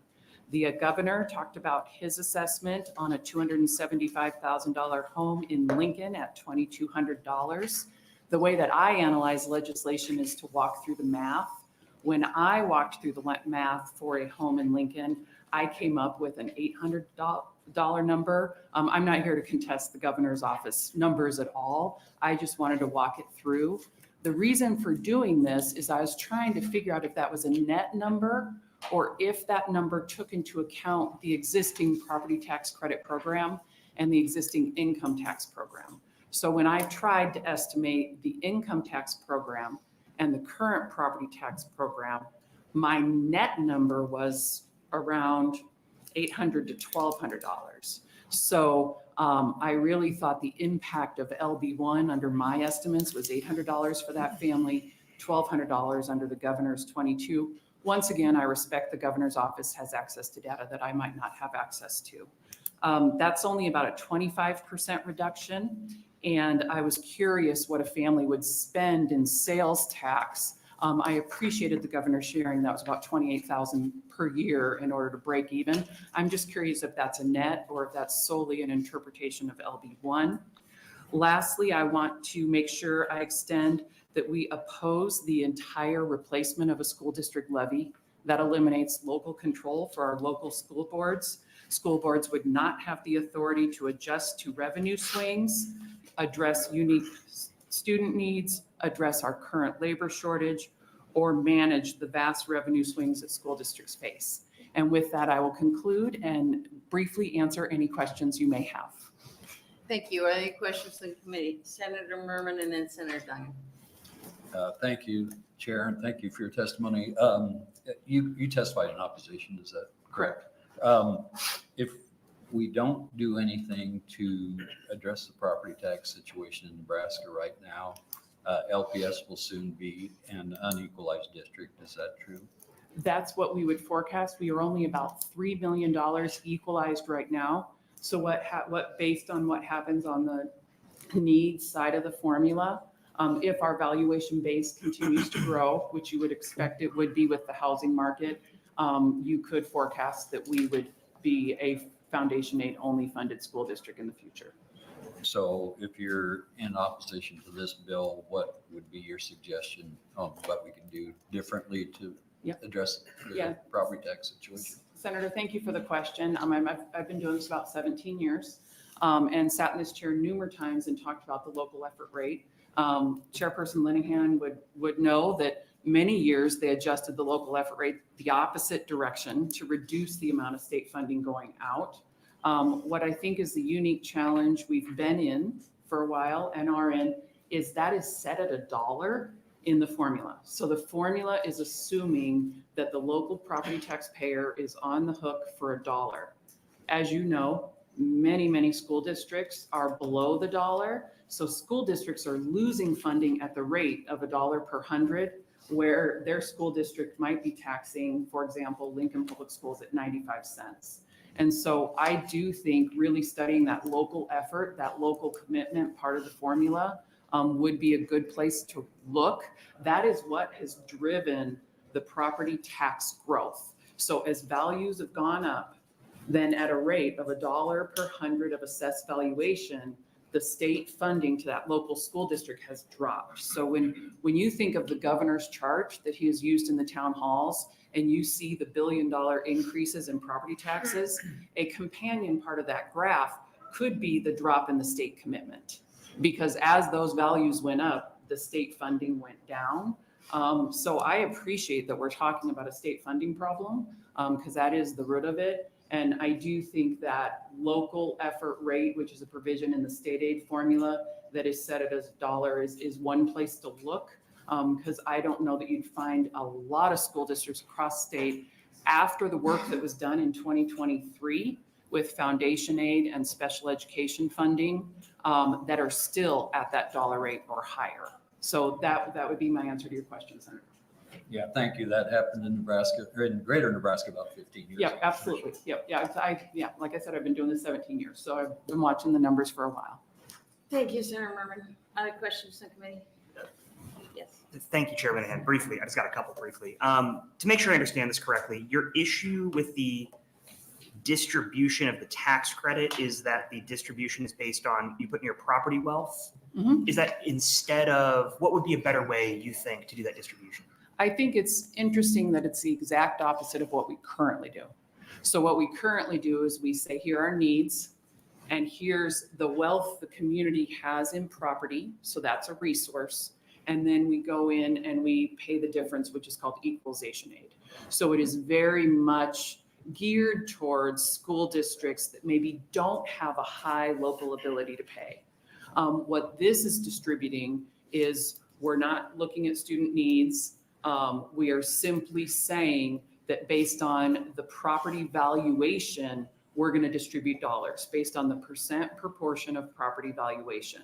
And so if there is a school district that maybe has lower student needs, but has really high valuation, their portion of this distribution is going to be, I think, a greater percentage. So you have school districts across the state that maybe have $60,000 per dollar, that local effort rate per student. And you have school districts in the state that might have access to $2,000 per dollar across the state, which is why this has always been challenging. And so, I mean, that is the hard work of working in school finance in the state, is that vast disparity. But this distribution methodology is the exact opposite of where we've been since 1990. And then briefly, you also mentioned in your testimony a concern about local control, which is something that I think that was echoed at the town hall that we had here in Lincoln. The bill as it's currently written does not include some of the things I think that were originally discussed with regards to bringing down the levy caps and things like that. Does LPS still have a concern about local control based on that intent language that's in the legislation? Yeah, it is based on the intent language in the playbook that the idea is to completely eliminate and replace local general fund taxation, respecting there would still be access to infrastructure taxation.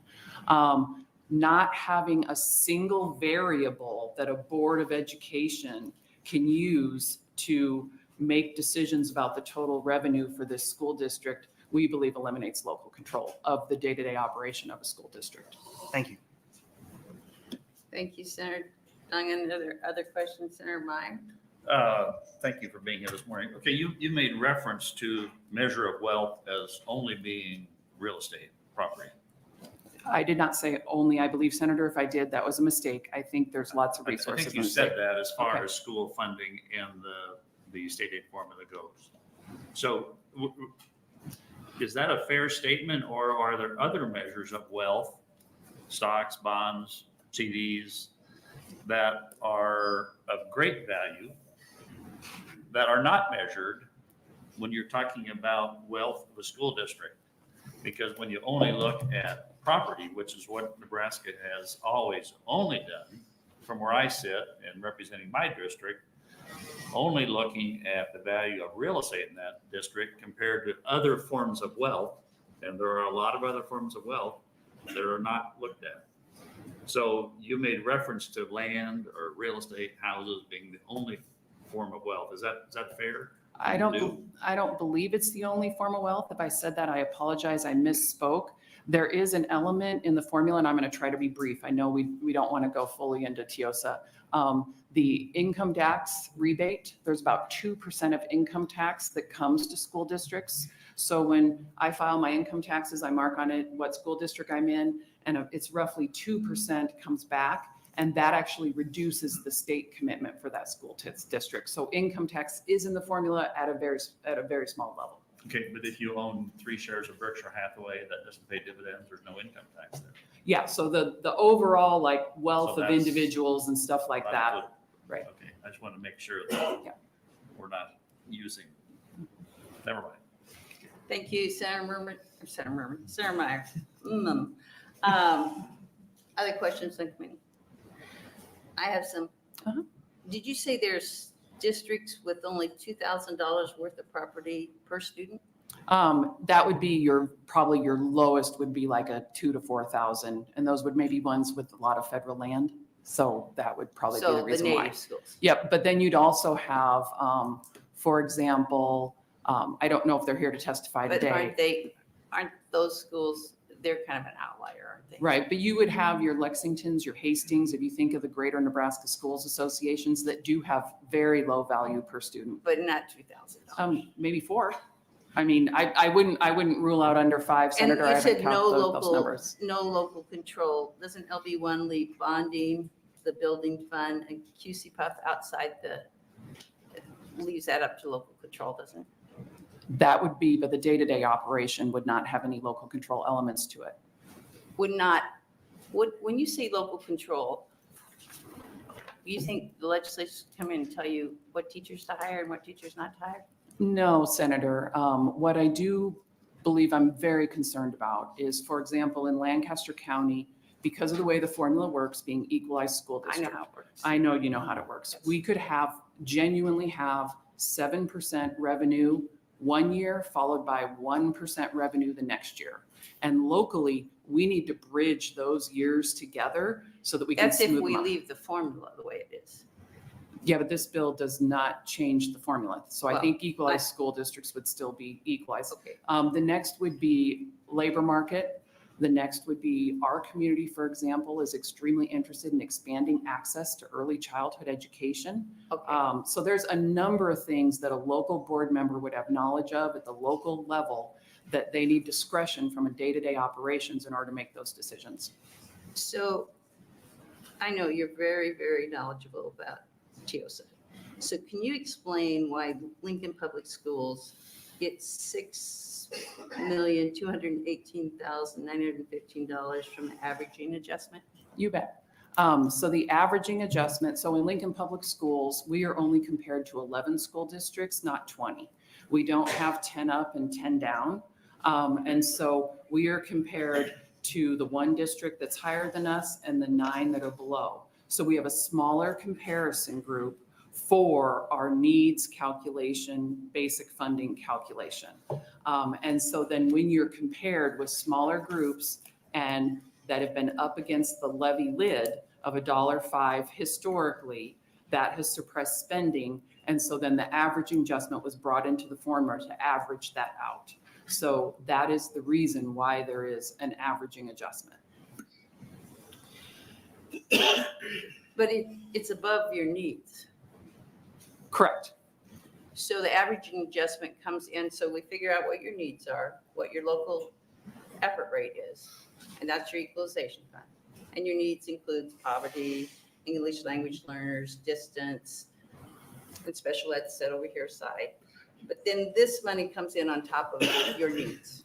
It's actually within needs. So it's within the needs calculation. And then we subtract out the resources and then we get the equalization aid. So if you look at the stack of everything in needs, the averaging adjustment is in that stack. The 6 million is in the needs side? It is in the needs side, Senator. And we subtract it out? No, it's actually, so your needs are basic funding, and then you're subtracting out the allowances is what I think you're thinking of. Those allowances get subtracted out of the basic funding and then added. I can't quite understand why the big schools, the greater Nebraska schools, get $32.8 million because they're bigger. It's the way the averaging works in the formula. So the original concept, When did the averaging adjustment come to be? It was in the original bill in 2008, LB 988, that Senator Rakes put together. And it actually compared to the statewide average at that point in time. 2008, in the original bill. TIOSA was originally put together in 1990, wasn't it? The formula needs that we're currently working off of, the basis of that was built in 2008 under Senator Rakes. The original averaging adjustment actually compared to the statewide average.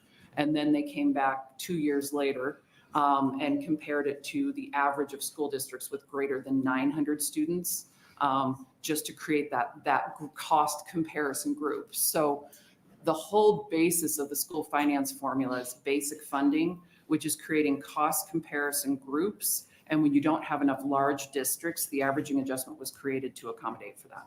And so it goes back to the roots of the formula that we're currently in. Okay, thank you. Are there other questions from the committee? Seeing none, thank you for being here. Thank you. Oh, wait, I'm sorry, did Lincoln Public Schools have an opinion on LB 9? We did submit a letter, written testimony in opposition. You were in opposition to LB 9? Because? 2 reasons: the elimination of the averaging adjustment, which I think is why you're asking those questions today. And then the second was the gap between the lowering of valuation between residential, commercial, and ag. And so concerns about the disparity of the different percentages being applied there. You would, though, think the way the current formula works, we're headed to not pretty place because valuation increases, right? Yeah, Senator Linehan, we've had numerous conversations. And the one thing that is valuable about the conversation right now would be that we're looking at increasing the state funding as a way to address that valuation and property concern. I think that's very important to keep that in mind. Which is different than we were looking at it 5 years ago. Correct. You are correct. Thank That you is very different. much. Thank you for being here. I just have one more quick Oh, question. I'm sorry. So were you aware that Agland had a 300% increase in that time and residential only had like 100%? So don't you think it's a little bit disingenuous now to not try and rectify that situation in what we're trying to distribute? I think it depends on what point in time you want to make that comparison. So if you're going back to 2008 as a comparison point, That's a good time to go back. that you'd have to look at what was going on economically. I'm not saying they have to be exactly the same. I'm saying we were opposed to the level of difference. Thank you, Senator Meyer. Neutral. Pardon? Oh, bummer. You are going next, okay? What is your name? Okay. He's going next. Okay, go ahead. No, you're in order. All right. Should have brought my shoulder pads today. Nicole Fox, NICOLEFOX, Director of Government Relations for the Platt Institute, testifying in a neutral capacity on LB1. Platt Institute supports the goal of LB1 and some of its provisions, yet Platt Institute opposes measures within the bill that violate sound tax and fiscal policy and would result in a tax code that is less competitive, simple, and stable than Nebraska's current tax code. Platt Institute supports measures from the Property Tax Growth Limitation Act that would impose a property tax cap on cities and counties. And we support the carry forward measure that allows unused levies to be carried year to year. Platt recommends simplifying the property tax cap by creating a simple metric of allowable revenue growth and then deferring to local communities on how to prioritize compliance with such a cap rather than creating different levels of allowable growth for different spending categories. In addition, we believe that new bonding issuances should be subject to this cap so that bonding cannot be used as a workaround to raising taxes. And we note that a citizen referendum is available to override the cap if voters believe it overly constrains resources for their local government. Platt supports the purpose of the School District Property Tax Relief Act to dramatically reduce school property taxes. In addition, we also agree with deploying the LB 1107 tax credits to directly reduce school property tax levies on a dollar-for-dollar basis. Platt Institute has supported the principle of sales tax expansion so that more final consumption is subject to the sales tax. However, we agree with the wide range of tax economists who argue that the sales tax should be levied upon final retail consumption rather than business production inputs. For that reason, Platt Institute strongly opposes raising revenue from the many sources in LB1 that are business inputs, such as digital ads and ag manufacturing machinery, rather than final retail consumption. These taxes would cause tax pyramiding and would make Nebraska uniquely uncompetitive for attracting business. The unforeseen consequences will likely make Nebraska non-viable for certain types of business investments, negatively impacting manufacturing industries that would allow Nebraska's economy to reach its maximum potential. Taxing business inputs is a non-transparent way to raise revenue. Final consumers would pay a cost with multiple layers of taxation embedded in the cost, preventing them from seeing the real tax bill when they check out the register. Platt also opposes taxing different sales at different rates. This violates the principles of tax simplicity and makes the tax code treat different forms of sales with a bias rather than neutrality towards different categories of consumption. Platt Institute opposes discriminatory taxes that produce unreliable revenues, such as those on tobacco, vaping, and digital ads. Each of these taxes singles out a specific industry or product for differential treatment. The resulting revenue is unstable and unreliable because cigarette tax revenues continually drop and taxing digital ads might be ruled unconstitutional. Finally, Platt Institute believes that any tax changes contingent upon changing the school funding formula should be made with public awareness of what the relevant school funding formula changes will be. This will ensure transparency in fiscal and tax policy decisions rather than separating legislative action on one contingent decision from another.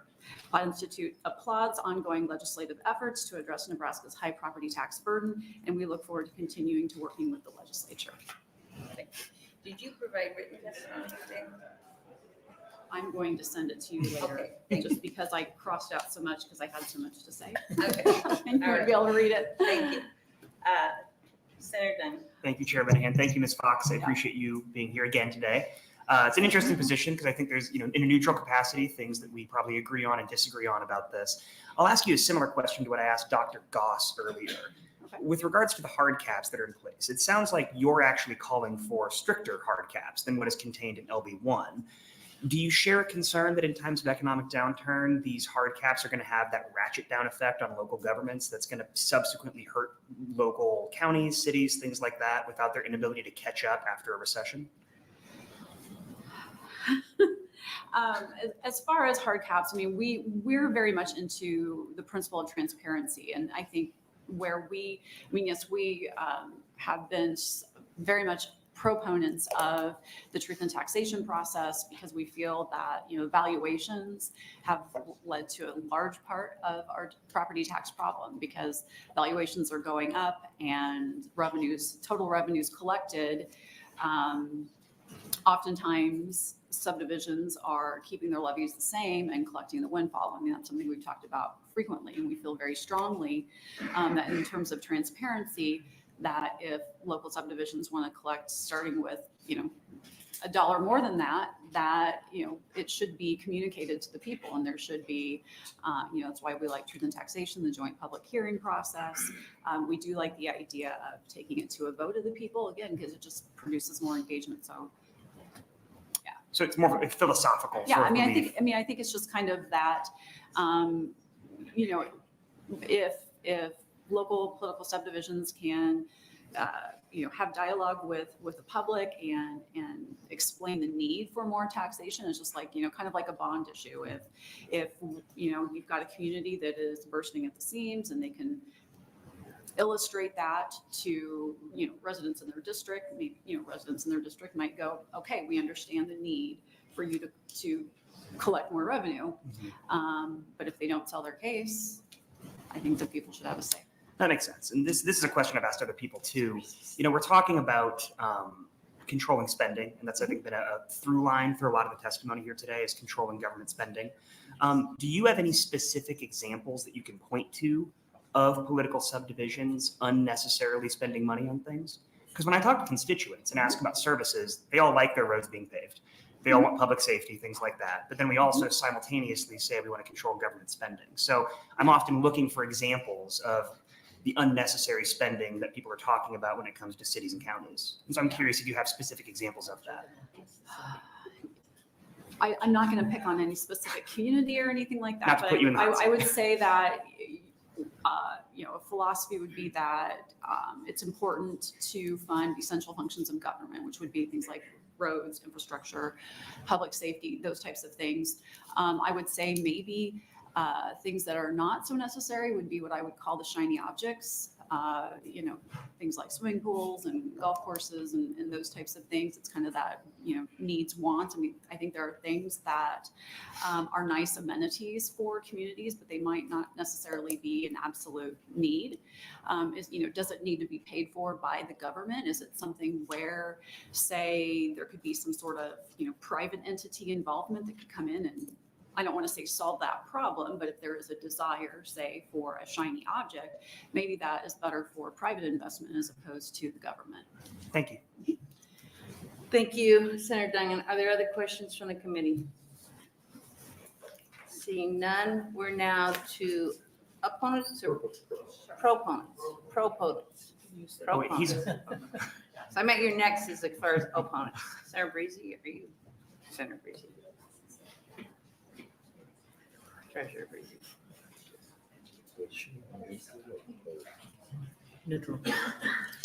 Good morning. My name is Andy Marsh, ANDYMARSH. I'm from Grand Island. I'm here today to offer my support for LB1, or a hybrid of the bill that significantly lowers property taxes. I was born and raised in Grand Island. Nebraska is my home. I own Keystone Properties, which consists of roughly 650 multifamily housing units in Hall and Adams counties. My wife and I built our company from one fourplex 24 years ago to where we are today, employing 16 Nebraskans. Property taxes are one of, and at times, the largest expense in our business, next to property insurance. They are the single reason we are forced to raise rents. This year, 2 of our housing communities in Grand Island increased in valuation by $2.9 million and $3.9 million respectively. Based on the current tax levy in Hall County, that equates to an additional $128,000 a year in property taxes. This averages to a 67% jump in valuation in 1 year. How does this happen? How does a small business budget for such an unknown expense that will continue year over year? These properties did not appreciate in value by nearly $7 million in 1 year. These increases will equate to roughly a $75 to $100 per month per unit rent increase for tenants who will then have to make decisions on whether or not to refill prescriptions, seek medical care, make grocery cuts, or even relocate. This is not right for Nebraskans. When Governor Pillen was running for office, I met him at the Nebraska State Fair. He told me that his property tax relief was going to be his #1 priority, and he's held true to his word. LB1 suggests drastic cuts in property taxes, if such a bill was passed, reducing one of my largest business expenses. The writing is on the wall for what relief my tenants will see with regard to their monthly rent. Thank you for allowing me to speak today, and I thank you all for your hard work on this complicated subject. I hope you will support me, my tenants, and all Nebraska property owners in this special session with a plan to cut property taxes in the best state in the union, but the most unfriendly state in the union to own property in. Thank you. Thank you. Mr. Marsh, are there questions from the committee? Seeing none, thank you very Thank you. much for being here.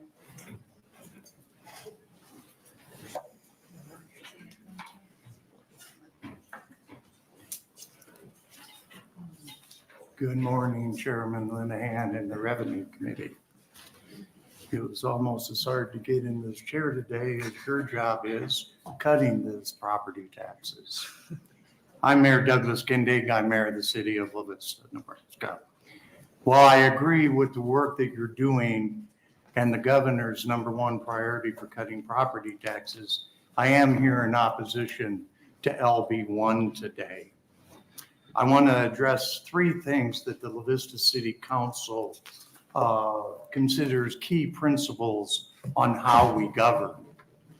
First, I'd like to back up and mention that in the governor's plan, in his playbook, on the 2nd page at the top, he stated that the #1 reason that property taxes are out of control is for inefficiency and government spending at the local level that is not responsible. I strongly disagree with that. We are very transparent and responsive in our governance. We are responsible in the stewardship of our taxpayer money. And we're very representative of the government. In La Vista, we prioritize engaging our citizens very openly and very honestly to ask what their goals are for our city. Our approach is reflected in the citizen surveys that we do on an every 3-year basis. A few years ago, the #1 priority for our citizens was economic development. For you that haven't heard, I lost my main retailer, Walmart. It spread to a cancer of all the other businesses in the area. And I had a very dead economic, especially sales tax revenue source that we had lost. We work, we listen to the citizens. We have been able to revitalize that area. We've also been able to help put an amenity in that will help the brain drain that I've heard mentioned today about keeping the young people in the state. We are not the owner, but we are at the table with our music venue. The work that we're doing around the area does not have any state dollars in it. The private investors have used some state incentives. So we've launched an effort to listen to the goals of our citizens. Our most recent survey shows that we've made great progress there. Another source of revenue, and it hasn't been mentioned much today, is if the Keno revenue or commitment to the state goes from 2% to 5%. In the city of La Vista, that'd be $480,000. Now, who here today thinks that that is not going to have to be paid for by the city? Our operator is going to come back to us. They're going to negotiate that contract, and that's going to be another loss of revenue for our cities. I'm sorry, your light's on. I'm sorry, I didn't see that, Chairman. You have a couple seconds. You know, the only thing I want to say is we want to be a partner with the state. We've offered many times to be able to show the governor and to show anyone that would listen what it takes to put together a city budget. We want to be at the table. I will just say, and thank you, Senator, for giving me this opportunity. We were there last year, Senator. We believed in the 3% cap. We believed that we could get there with some type of work on exemption for our first responders. I think the idea of implementing it this year, I think we all know that it may have to wait another year. And I think we were very close in allowing the local governments to continue to have revenue sources to fund what we do. What happened? What happened to that? Okay. Is there any questions? You don't Or- get to yes. ask us questions. Excuse me? You don't get to ask us. I didn't, that was a statement and a question. Thank you, Senator. That's not the way that works. Do we have questions from the committee? I just Senator have Meyer. one quick one. Thank you. How many total dollars of TIP projects do you have on the books right now? We've done one, and that was our 84th Street. Remember when I said that it completely was wiped out? So we've done that TIP project with the private developers are using to bring in the Astro music venue. So that's the only one that we're doing. Okay. Yes. That's good. That's all I need. Thank you. Thank you, Senator Meyer. Other questions from the committee? Can we go to your chart you handed out here? The one with the expenses? Mm-hmm. So I don't, this comes from the Consumer Expenditure Survey, U.S. Labor Statistics 2023. So this is a household income of, Oh, this would be medium household income, and I don't have it in front of me. I think La Vista's somewhere really close to 70,000 median per household. Would you give him a copy and I can share with Senator Lincoln? Sorry, I have a copy. Yeah. oh, you do have, okay, Uh-huh. sorry. So this, you feel like this represents a household in La Vista? Correct, Senator. Okay, so in your housing cost, is that includes property taxes and the housing costs? I cannot answer that. My assumption is yes, that should include all costs, insurance and property taxes. Okay, and then you get food on here. Insurance. So ask you this, on some of the things we're talking about putting sales tax on, it's pretty limited number in this pie chart, isn't it? Yeah, and that's another thing about sales tax. Every community is different. I lost Walmart. I don't have as much retail as I used to, but I've got an awful lot in hotels and occupancy tax and hotel rates and things like that. But so sales tax isn't going to be, it's one size isn't going to fit everybody. No, and you have flexibility in sales tax. Yeah, we've Cities have diversified our tax base to not rely on one specific. So what do you use, 2 cents or 1.5 cents or 1 cent? What do you? We're actually a 2.5 cent, Senator. Our residents gave us the ability to do the other half cent for our 84th Street redevelopment. Okay. And do you get turned back tax for that too? The city? Yes. No, ma'am. The developer? got turnback tax, so I don't know who's To got be it. honest, I don't know what he's got. To be transparent, we will be able to collect some state turnback tax on the building of our parking garage. We have not started that yet, so at this time, we've received no state turnback, not just for 84th Street, but also for our development on the interstate. Okay. All right, anybody else have questions? Seeing none, thank you very much. Thank you, Senators. Are we sure we're out of neutral? Are you neutral? Okay. Is there any neutral left?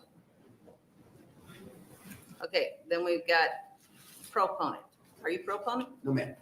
Do we have any proponents left? I know we have some that left because they didn't think we'd get to them until before lunch. Proponents. Are you a proponent, sir? I am, yes. Okay, thank you.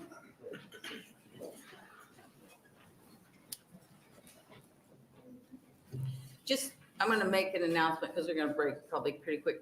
When we come back, not to have a dividing line, but to help manage time here, could we have the proponents be polite, like in kindergarten, stand in line and take up the seats, and then we'll start going in seat order. So if you want to sit here for the half hour and save your seat, that's fine. But we're going to go in seat order so we don't have confusion about who's up next. So opponents, proponents, in seat order. Go.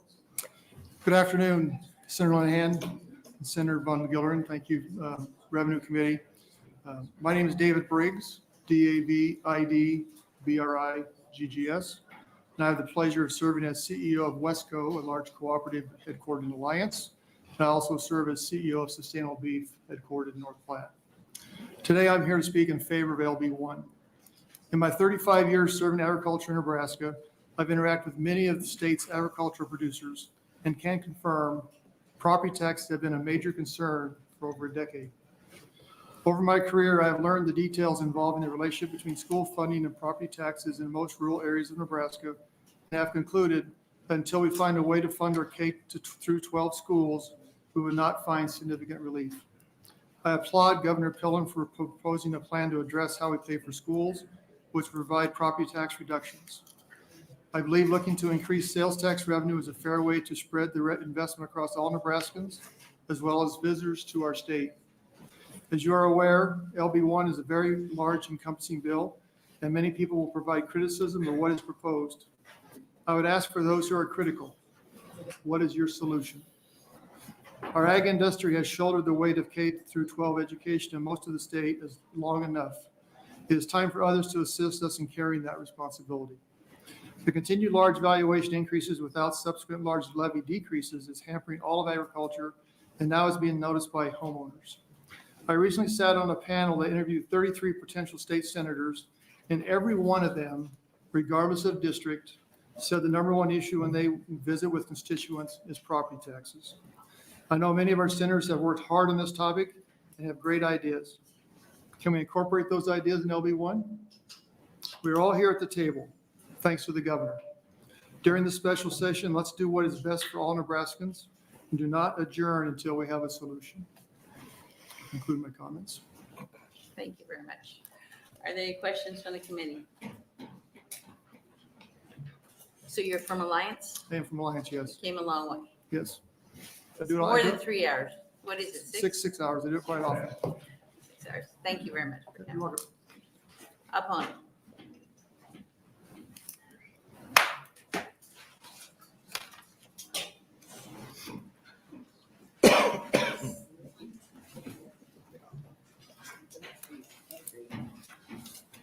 Good afternoon, Senators. I'm Steve Curtis. I'm the Finance Director for the City of Omaha. It's STEPHENCURTISS. I'm here in opposition to LB1. Under LB1, Omaha's property tax growth would be limited to 0% plus CPI. While some years this may be offset by sales tax, others it may not be. Approximately 2/3 of Omaha's general fund is public safety, and when you add in trash, parks, libraries, it's about 80%. Many of our things are subject to negotiation, which are 2 to 3% per year. During the period 2010 through 2018, property tax valuations in the city of Omaha grew by 0.43% annually.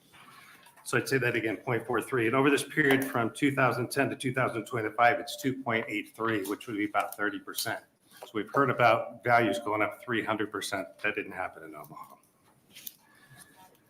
When things are really low, we defer, and we talked about this before, we defer buying police cars, we defer hiring police, fire staff, fire rigs, parks equipment. In years when it's higher, we try to catch up. This bill would saddle us with the low years and not let us catch up during years that are higher.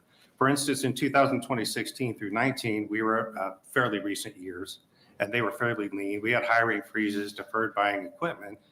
And then in this hyperinflation couple of years that we've been in now caused by excessive federal government spending and the pandemic, we've been able to catch up a little bit.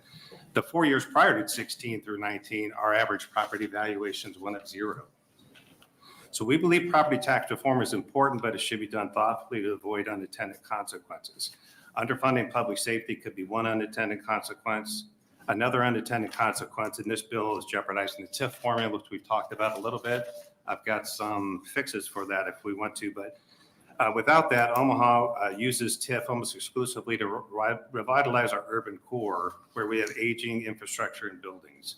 We have approximately $1.3 billion of development underway in the urban core, subsidized by TIF. $2.3 billion is being considered, and most of those projects wouldn't occur without TIF.